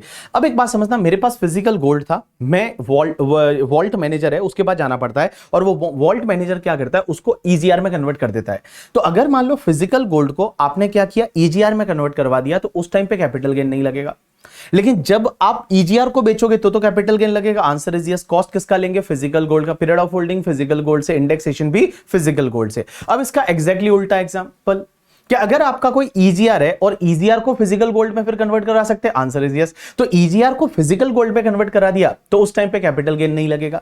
लेकिन जब आप फिजिकल गोल्ड को बेचोगे तो कैपिटल गेन लगेगा, आंसर इज यस। कॉस्ट किसका, ईजीआर का। पीरियड ऑफ होल्डिंग कहां से, ईजीआर से। इंडेक्सेशन भी कहां से, ईजीआर से। अब एक और चीज समझना, अगर कोई इंडिविजुअल है और सोवरेन गोल्ड बॉन्ड का रिडेम्पशन हो जाता है, 8 साल तक वो सोवरेन गोल्ड बॉन्ड को रखता है, तो उस पर्टिकुलर केस में कोई भी कैपिटल गेन नहीं लगेगा। अब एक और चीज समझना, ये ड्रॉइंग पेंटिंग्स वगैरह होती है ना, फोटोग्राफ है, बुक्स है, अगर आप इसको गवर्नमेंट को बेच देते हो या नेशनल म्यूजियम को बेच देते हो, नेशनल आर्ट गैलरी को बेच देते हो, नेशनल आर्काइव को बेच देते हो, तो ये ट्रांसफर नहीं माना जाएगा, कैपिटल गेन नहीं लगेगा। एंड अगर आप रिवर्स मॉर्गेज में कोई एसेट ट्रांसफर कर देते हो, रिवर्स मॉर्गेज क्या होता है, जो सीनियर सिटीजन होते हैं उनके पास प्रॉपर्टी होती है, वो बैंक को ट्रांसफर कर देते हैं, बैंक उनको हर महीने कुछ पैसा देती है या लमसम कुछ पैसा देती है, तो वो प्रॉपर्टी ट्रांसफर नहीं मानी जाएगी, कैपिटल गेन नहीं लगेगा। एज वेल एज जो पैसा मिलता है ना, वो पैसा भी पूरा एग्जेम्प्ट हो जाएगा, उस पर कोई भी टैक्स नहीं लगेगा due to section 1043। You got my point और नॉट, यस। अब बात आती है एग्जेम्पशन की, और एग्जेम्पशन में सबसे जरूरी एग्जेम्पशन 54 वाला। अब एक बात समझना, 54 का एग्जेम्पशन सबसे पहली चीज इंडिविजुअल और एचयूएफ के लिए ही होता है, बाकी किसी के लिए नहीं होता, because this exemption is for residential house property. और रहने को घर किसको चाहिए, individual, HUF, company, partnership firm, AOP, BI को रहने के लिए घर नहीं चाहिए। ये सेक्शन ये बोलती है कि अगर आपके पास कोई रेसिडेंशियल हाउस प्रॉपर्टी है, रेसिडेंशियल हाउस प्रॉपर्टी का मतलब building and land apartment thereto, मतलब कोई भी बिल्डिंग है, कोई भी घर है, रेसिडेंशियल हाउस प्रॉपर्टी है, उसको बेच दो। सर जो रेसिडेंशियल हाउस प्रॉपर्टी बेच रहे हैं वो कहां पे होना चाहिए, इंडिया, इंडिया के बाहर, कहीं भी, आपकी मर्जी है। वो इंडिया के बाहर है तो भी चलेगा, इंडिया में है तो भी चलेगा। तो आप रेसिडेंशियल हाउस प्रॉपर्टी को ट्रांसफर करेंगे, उस पे लॉन्ग टर्म कैपिटल गेन होना चाहिए, और उस पैसे से आप क्या करेंगे, 1 residential house property in India खरीदेंगे तो आपको एग्जेम्पशन मिल जाएगा। तो देखिए ये एग्जेम्पशन मिलती है, इंडिविजुअल एचयूएफ को बेचना क्या है, रेसिडेंशियल हाउस प्रॉपर्टी, उस पे लॉन्ग टर्म कैपिटल गेन होना चाहिए, उससे 1 residential house property in India खरीदना है तो आपको एग्जेम्पशन मिल जाएगा।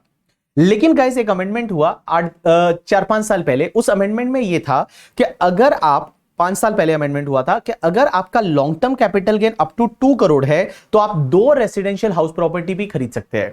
जैसे मान लो मैंने एक मुंबई का घर बेचा, उस पे लॉन्ग टर्म कैपिटल गेन है वो 1 करोड़ 30 लाख है। सो 1 crore 30 lakh that is with in the 2 crore limit. तो मैं क्या कर सकता हूं, उससे 60 लाख 70 लाख के 2 फ्लैट खरीद सकता हूं, आंसर इज यस। मैं 2 पे एग्जेम्पशन ले सकता हूं। तो अगर आपका long term capital gain up to 2 crore है तो आप 2 घर का एग्जेम्पशन ले सकते हैं, 2 घर परचेज कर सकते हैं। लेकिन सर एक बात बताइए, नया घर जो परचेज करना है, कंस्ट्रक्ट करना है, उसका टाइम लिमिट क्या रहेगा? यहां पे टाइम लिमिट होता है परचेज के लिए -1 +2 एंड कंस्ट्रक्शन के लिए +3 है, वो आपका टाइम लिमिट रहेगा। मींस जिस दिन को ट्रांसफर हुआ था, ट्रांसफर की डेट से 1 साल के पहले पहले आप क्या करिए, 1 साल के पहले के अंदर अंदर आप परचेज कर लीजिए, या ट्रांसफर की डेट से 2 साल के बाद के अंदर आप परचेज कर लीजिए, या ट्रांसफर की डेट से 3 साल के अंदर अंदर है बाद वाले में आप क्या करिए, कंस्ट्रक्शन करिए, कंस्ट्रक्शन कंप्लीट कर दीजिए। तो इसका मतलब house property should be purchase within 1 year before the date of transfer और within 2 years after the date of transfer और constructed within 3 years after the date of transfer and 3 साल के अंदर अंदर construction complete होना चाहिए। अब question ये आता है कि सर एक बात बताइए, यहां टाइम लिमिट तो लंबा चौड़ा दे रखा है, लाइक 2 साल 3 साल, लेकिन लॉ मेकर्स बोलते हैं कि रिटर्न फाइलिंग की ड्यू डेट जो आएगी आपकी 31 जुलाई को या 31 अक्टूबर को, जो रिटर्न फाइलिंग की ड्यू डेट आती है ना, उससे पहले पहले आपको या तो घर खरीद लेना है, नहीं तो वो पैसा एक बैंक में अकाउंट खुलवा के, जिसका नाम होता है कैपिटल गेन अकाउंट स्कीम, जिसको अपन सीजीएस बोलेंगे, सीजीएस अकाउंट में आप उसको डिपॉजिट करा दीजिए, आपको एग्जेम्पशन मिल जाएगा। लेकिन सीजीएस में जो भी पैसा पड़ा है वो आपको यूज करना पड़ेगा हाउस प्रॉपर्टी पर्पस के लिए, या तो परचेस करने के लिए या कंस्ट्रक्ट करने के लिए। अगर उसका आपने मिस यूटिलाइजेशन किया या अनयूटिलाइज रह गया तो उस पर्टिकुलर केस में जो एग्जेम्पशन पहले लिया था वो वापस से विड्रॉ हो जाएगा। अब एक और चीज समझना, एग्जेम्पशन कितना मिलेगा, तो एग्जेम्पशन मिलने के लिए आपका जो कैपिटल गेन का अमाउंट है एंड जितना अमाउंट आपने नए हाउस प्रॉपर्टी में इन्वेस्ट किया या सीजीएस में डिपॉजिट किया, विच एवर इज लोअर है, उतने का एग्जेम्पशन मिलेगा। जैसे आपका कैपिटल गेन जो था वो मान लो 5 करोड़ है, आपने न्यू घर खरीदा, वो 4 करोड़ में खरीदा, एग्जेम्पशन 4 करोड़ का मिलेगा। अगर न्यू घर है वो 7 करोड़ में खरीदा तो एग्जेम्पशन 5 करोड़ का मिलेगा। सो कैपिटल गेन और cost of new asset which ever is lower. लेकिन गाइस यहां पे एक अमेंडमेंट आया है कि इस पर्टिकुलर सेक्शन में आप 10 करोड़ से ज्यादा का एग्जेम्पशन नहीं ले सकते। मींस अगर आप नया हाउस प्रॉपर्टी परचेस कर रहे हैं वो 10 करोड़ से ज्यादा वाला है तो अपन सिर्फ 10 करोड़ ही लेंगे for the purpose of exemption. जैसे फॉर एन एग्जांपल आपका कैपिटल गेन है वो 15 करोड़ था, आपने न्यू हाउस प्रॉपर्टी जो परचेस किया वो मान लो 17 करोड़ का परचेस किया, तो एग्जेम्पशन आपको यहां पे 15 करोड़ नहीं मिलेगा, मैक्सिमम एग्जेम्पशन है वो आपको यहां पे 10 करोड़ का मिल जाएगा। सो नए हाउस प्रॉपर्टी जो है वो अगर आपने 10 करोड़ से ज्यादा का खरीदा है तो मैक्सिमम है वो आपको 10 करोड़ ही कंसिडर करना है। एक और चीज समझना, नया हाउस प्रॉपर्टी जो आप परचेस करोगे या कंस्ट्रक्ट करोगे उसको 3 साल तक आप ट्रांसफर नहीं कर सकते। There is a lock in period of the 3 years, 3 years तक आप उसको ट्रांसफर नहीं कर सकते। अगर आपने 3 इयर्स के अंदर अंदर ट्रांसफर कर दिया उस न्यू हाउस प्रॉपर्टी को, तो न्यू हाउस प्रॉपर्टी का कैपिटल गेन कैलकुलेट करते टाइम जितना एग्जेम्पशन पहले लिया था वो नए हाउस प्रॉपर्टी की कॉस्ट ऑफ एक्विजिशन में से लेस हो जाएगा। मींस नए हाउस प्रॉपर्टी का कैपिटल गेन कैलकुलेट करते टाइम जितना एग्जेम्पशन आपने पहले लिया था वो नए हाउस प्रॉपर्टी की कॉस्ट ऑफ एक्विजिशन में से लेस हो जाएगा। यू गॉट माय पॉइंट और नॉट? यस। नेक्स्ट सेक्शन आती है 54B, that is urban agriculture land. ये एग्जेम्पशन भी इंडिविजुअल एचयूएफ के लिए ही है। ये एग्जेम्पशन ये बोलती है कि अगर आपके पास में कोई अर्बन एग्रीकल्चर लैंड था जो उस इंडिविजुअल एचयूएफ ने एटलीस्ट 2 इयर्स के लिए एग्रीकल्चर पर्पस के लिए यूज किया था, आप उस अर्बन एग्रीकल्चर लैंड को ट्रांसफर करते हो, उस पर शॉर्ट टर्म या लॉन्ग टर्म कैपिटल गेन होता है, उससे आप कोई भी अर्बन या रूरल एग्रीकल्चर लैंड खरीदते हो within the 2 years period after the date of transfer, तो आपको एग्जेम्पशन मिल जाएगा। बाकी जितने भी पॉइंट है, capital gain account scheme, amount of exemption, lock in period, वो सेम वैसा का वैसा है जैसा अपन ने 54 में पढ़ा था। उसके बाद एक सेक्शन होती है 54D, ये एग्जेम्पशन ऑल एसएससी के लिए है। All SSC means any person के लिए, individual, HUF, company, partnership firm, सबके लिए। ये एग्जेम्पशन ये बोलती है कि आपका कोई इंडस्ट्रियल लैंड एंड बिल्डिंग था और वो industrial land and building at least 2 years तक आपने इंडस्ट्रियल पर्पस के लिए यूज किया था और उसका कंपल्सरी एक्विजिशन हो जाता है।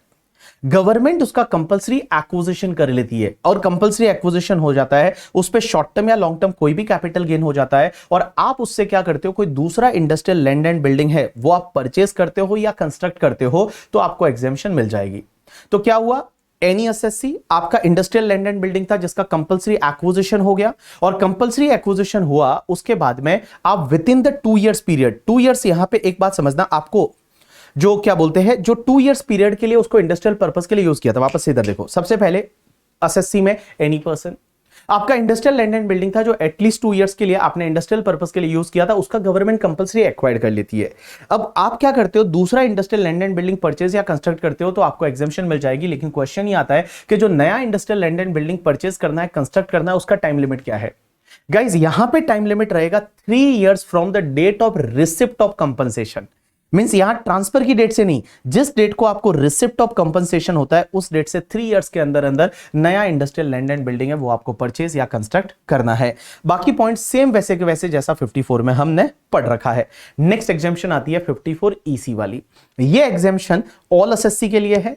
अगर आप कोई इमूवेबल प्रॉपर्टी ट्रांसफर करते हो, लैंड, बिल्डिंग या बोथ, एंड उस पे लॉन्ग टर्म कैपिटल गेन होता है और आप क्या करते हो, उस पैसे से NHI, RECL, PFCL या IRFCL के बॉन्ड्स खरीदते हो, national highway authority of India, Indian railway financial corporation limited, power finance corporation limited या रूरल इलेक्ट्रिफिकेशन कॉर्पोरेशन लिमिटेड, ये 4 गवर्नमेंट की कंपनियां हैं। इसके अगर आप बॉन्ड्स खरीदते हो जो कि रिडीमेबल होगा आफ्टर 5 इयर्स, तो बेटा आपको एग्जेम्पशन मिल जाएगा। मींस बेचना क्या है? इमूवेबल प्रॉपर्टी जिस पे लॉन्ग टर्म कैपिटल गेन होना चाहिए। आपको ये बॉन्ड्स खरीदने हैं, बट बॉन्ड्स खरीदने कब तक है? बॉन्ड्स खरीदने पड़ेंगे within the period of the 6 month from the date of transfer of the original asset.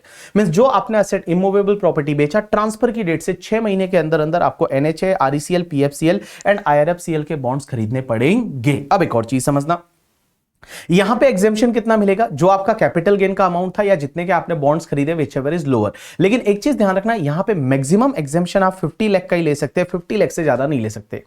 यहां पे मैक्सिमम एग्जेम्पशन आप 50 लाख का ले सकते हैं। जैसे आपने बॉन्ड्स खरीदे, वो 80 लाख के खरीदे, तो भी आपको एग्जेम्पशन यहां पे 50 लाख का ही मिलेगा। एक और चीज समझना, यहां पे जो बॉन्ड्स आपने खरीदे ना, उसको नेक्स्ट 5 इयर्स तक आप ट्रांसफर नहीं कर सकते। As well as the guys, next 5 years के अंदर अंदर आप उस बॉन्ड्स को कहीं पे गिरवी रख के उस पे लोन भी नहीं ले सकते। अगर आपने उसको ट्रांसफर किया या आपने उस बॉन्ड्स पे लोन ले लिया, तो जितना पहले एग्जेम्पशन मिला था वो सीधा जाके लॉन्ग टर्म कैपिटल गेन बन जाएगा। लास्ट एग्जेम्पशन 54F करके, ये एग्जेम्पशन इंडिविजुअल एचयूएफ के लिए है। ये एग्जेम्पशन ये बोलता है आप कुछ भी बेचो, means long term capital asset कोई भी बेचो, मींस आप गोल्ड बेचो, ज्वेलरी बेचो करके, ठीक है, लैंड बेचो, प्लॉट बेचो करके, आप शेयर्स बेचो, कुछ भी बेचो जिस पे लॉन्ग टर्म कैपिटल गेन होना चाहिए। और बेटा उस पैसे से आपको 1 residential house property in India खरीदना है। तो देखो मैंने क्या बोला, आप कुछ भी बेचो but other than residential house property, क्योंकि अगर आप रेसिडेंशियल हाउस प्रॉपर्टी बेच के रेसिडेंशियल हाउस प्रॉपर्टी खरीदोगे तो फिर आपको एग्जेम्पशन 54 में मिल जाएगा ना। तो यहां पे आप कुछ भी बेचो, मींस आपकी जो मर्जी है वो बेचो, एनी एलटीसीए बेचो रेसिडेंशियल हाउस प्रॉपर्टी को छोड़ के, जिस पे लॉन्ग टर्म कैपिटल गेन होना चाहिए, उससे 1 residential house property in India आपको खरीदना है या कंस्ट्रक्ट करना है। टाइम लिमिट क्या रहेगा? सेम एज सेक्शन 54, मींस -1 +2 +3 का टाइम लिमिट रहेगा। सीजीएस स्कीम लगेगा, आंसर इज यस। लेकिन यहां एग्जेम्पशन कैसे मिलेगा वो एंटिक है। अगर आपने कोई भी जो असेट बेची है उसका नेट कंसिडरेशन पूरा यूटिलाइज हो जाता है तो कैपिटल गेन पूरा एग्जेम्प्ट है। मींस नेट कंसिडरेशन पूरा यूटिलाइज हो गया तो कैपिटल गेन पूरा एग्जेम्प्ट है। बट नेट कंसिडरेशन अगर पार्टली यूटिलाइज होता है तो यहां पे एक फॉर्मूला बेस एग्जेम्पशन मिलेगी। कैसे? आप एक काम करिए, एलटीसीजी लीजिए, multiply by cost of new asset divide by net consideration, ऐसे आपको एग्जेम्पशन मिलेगा। लेकिन एक और चीज समझना, नई प्रॉपर्टी में जो इन्वेस्ट कर रहे हो वो अगर 10 करोड़ से ज्यादा है तो मैक्सिमम आप यहां पे कॉस्ट ऑफ न्यू असेट में 10 करोड़ ही ले सकते हैं। ये इस साल का अमेंडमेंट है और इसके ऊपर मैंने एक क्वेश्चन भी डाल रखा है कॉम्पैक्ट में। जब आप क्वेश्चन देखोगे आपको समझ में आ जाएगा। एक और चीज समझना, यहां पे जो आप नया हाउस प्रॉपर्टी खरीदते हो ना, उसको नेक्स्ट 3 इयर्स तक आप बेच नहीं सकते, नेक्स्ट 3 इयर्स तक आप उसको ट्रांसफर नहीं कर सकते। अगर आप उसको ट्रांसफर करते हैं ना, तो नए हाउस प्रॉपर्टी पे आप कैपिटल गेन सेपरेटली कैलकुलेट करो।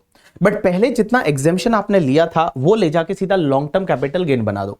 मींस पहले जितना आपने एग्जेम्पशन लिया था उसको बना दो सीधा लॉन्ग टर्म कैपिटल गेन। एक और चीज समझना, इस सेक्शन में 2 एडिशनल कंडीशन और है। पहली कंडीशन तो ये है कि भैया इस सेक्शन में आपको एग्जेम्पशन तभी मिलेगा जब आपके पास में एक से ज्यादा घर नहीं होना चाहिए। मींस अगर आप रोड पे रहते हो, 0 घर है तो एग्जेम्पशन मिलेगा। अगर आपके पास 1 घर है तो एग्जेम्पशन मिलेगा। अगर आपके पास ऑलरेडी 2 घर है तो इस सेक्शन में आपको एग्जेम्पशन नहीं मिलेगा। एक और चीज समझना, इस सेक्शन में आप एक ही घर खरीद सकते हो।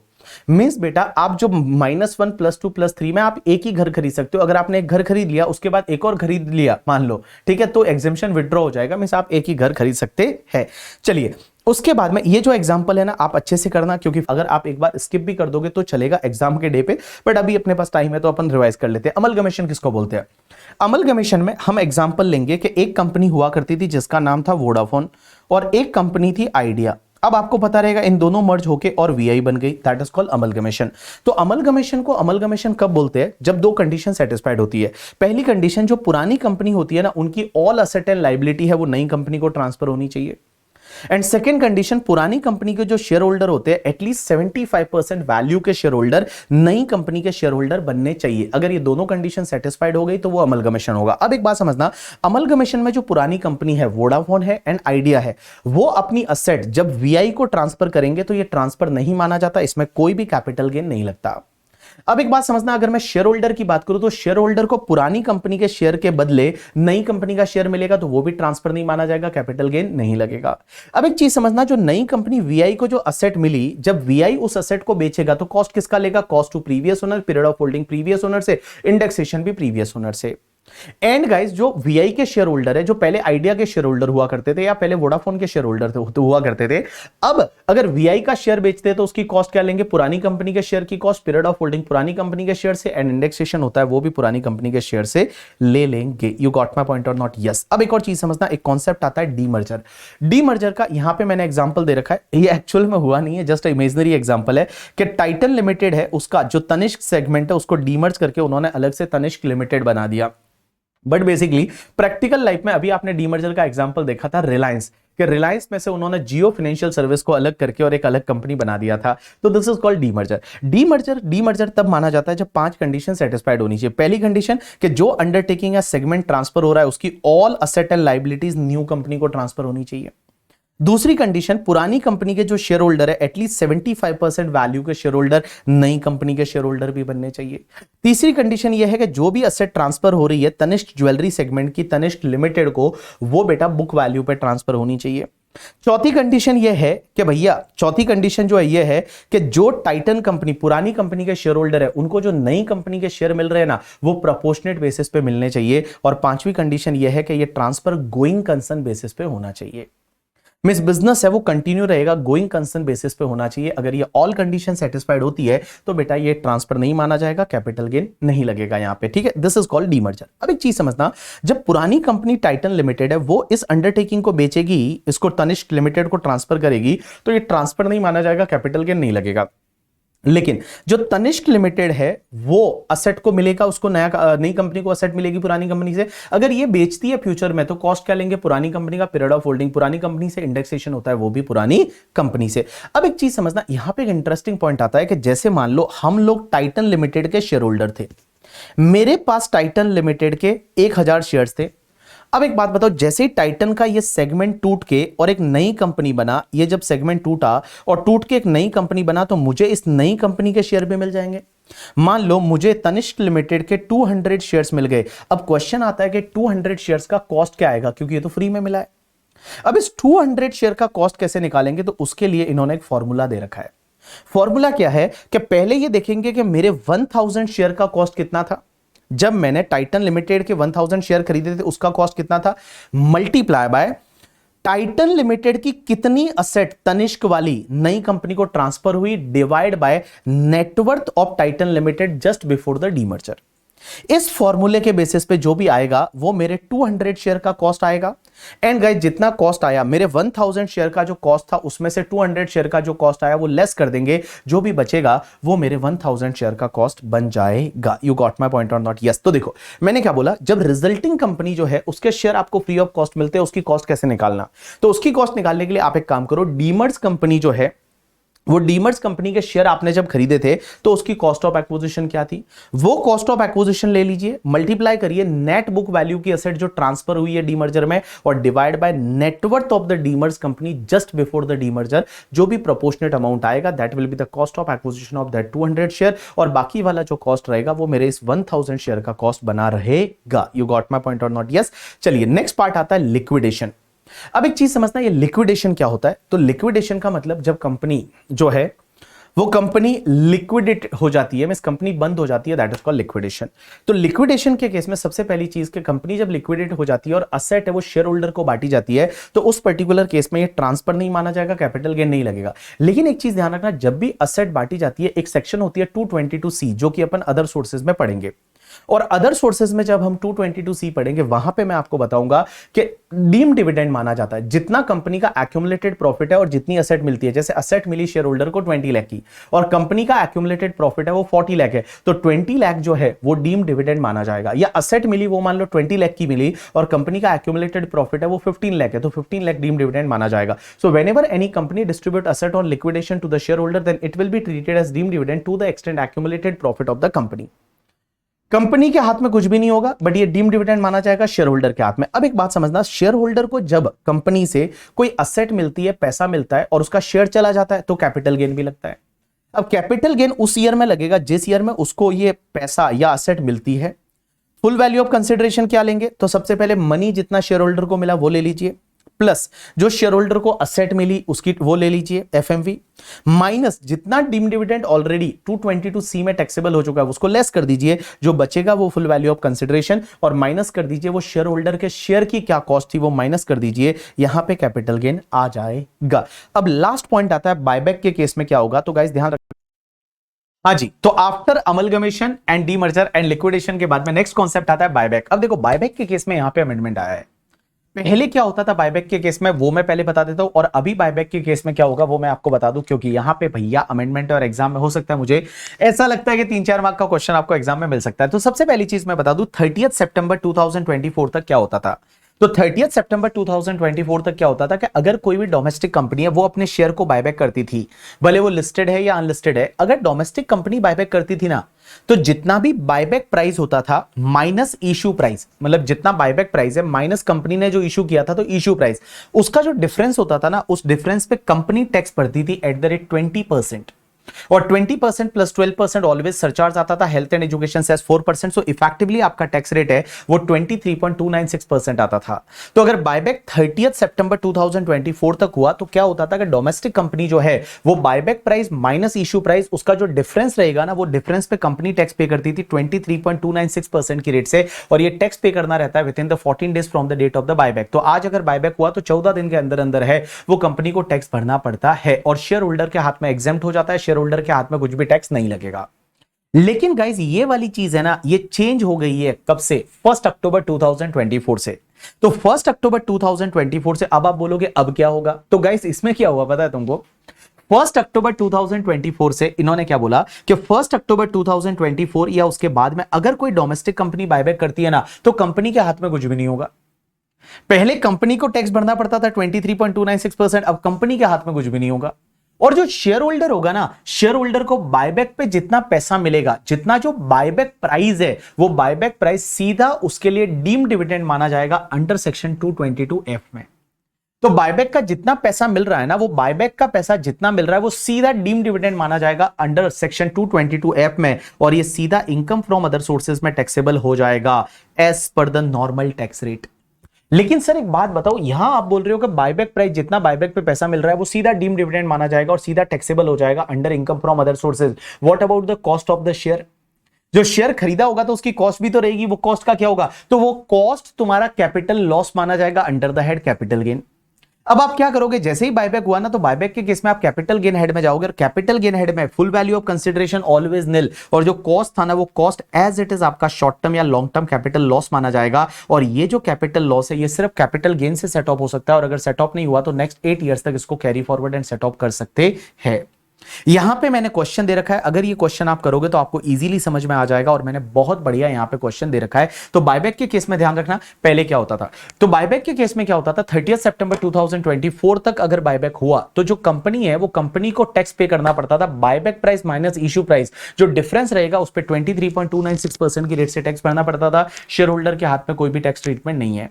लेकिन अगर बायबैक 1 अक्टूबर 2024 या उसके बाद में हुआ तो उस पर्टिकुलर केस में क्या होगा कि शेयर होल्डर के हाथ में टैक्स लगेगा, कंपनी के हाथ में कुछ भी नहीं होगा। शेयर होल्डर को जितना पैसा बायबैक पे मिल रहा है वो सीधा डीम डिविडेंड माना जाएगा अंडर सेक्शन 222F करके। एंड गाइस जितना वो शेयर का कॉस्ट था ना वो शेयर होल्डर के हाथ में कैपिटल गेन कैपिटल लॉस में आ जाएगा। तो भैया full value of consideration always nil, and बेटा कॉस्ट जो है वही कैपिटल लॉस माना जाएगा। यू गॉट माय पॉइंट और नॉट? यस, अगर आप ये क्वेश्चन देखोगे तो आपको समझ में आ जाएगा। So guys this is the completion of your capital gain का रिवीजन, जिसमें अपन ने पूरे टॉपिक को रिवाइज किया, जितना भी कैपिटल गेन था उसमें रिवाइज किया। और गाइस एक और बात बता दूं, कैपिटल गेन में जो इंडेक्सेशन वाला चेंजेस वगैरह है उससे रिलेटेड मैंने पूरा अमेंडमेंट लेक्चर डाल रखा है।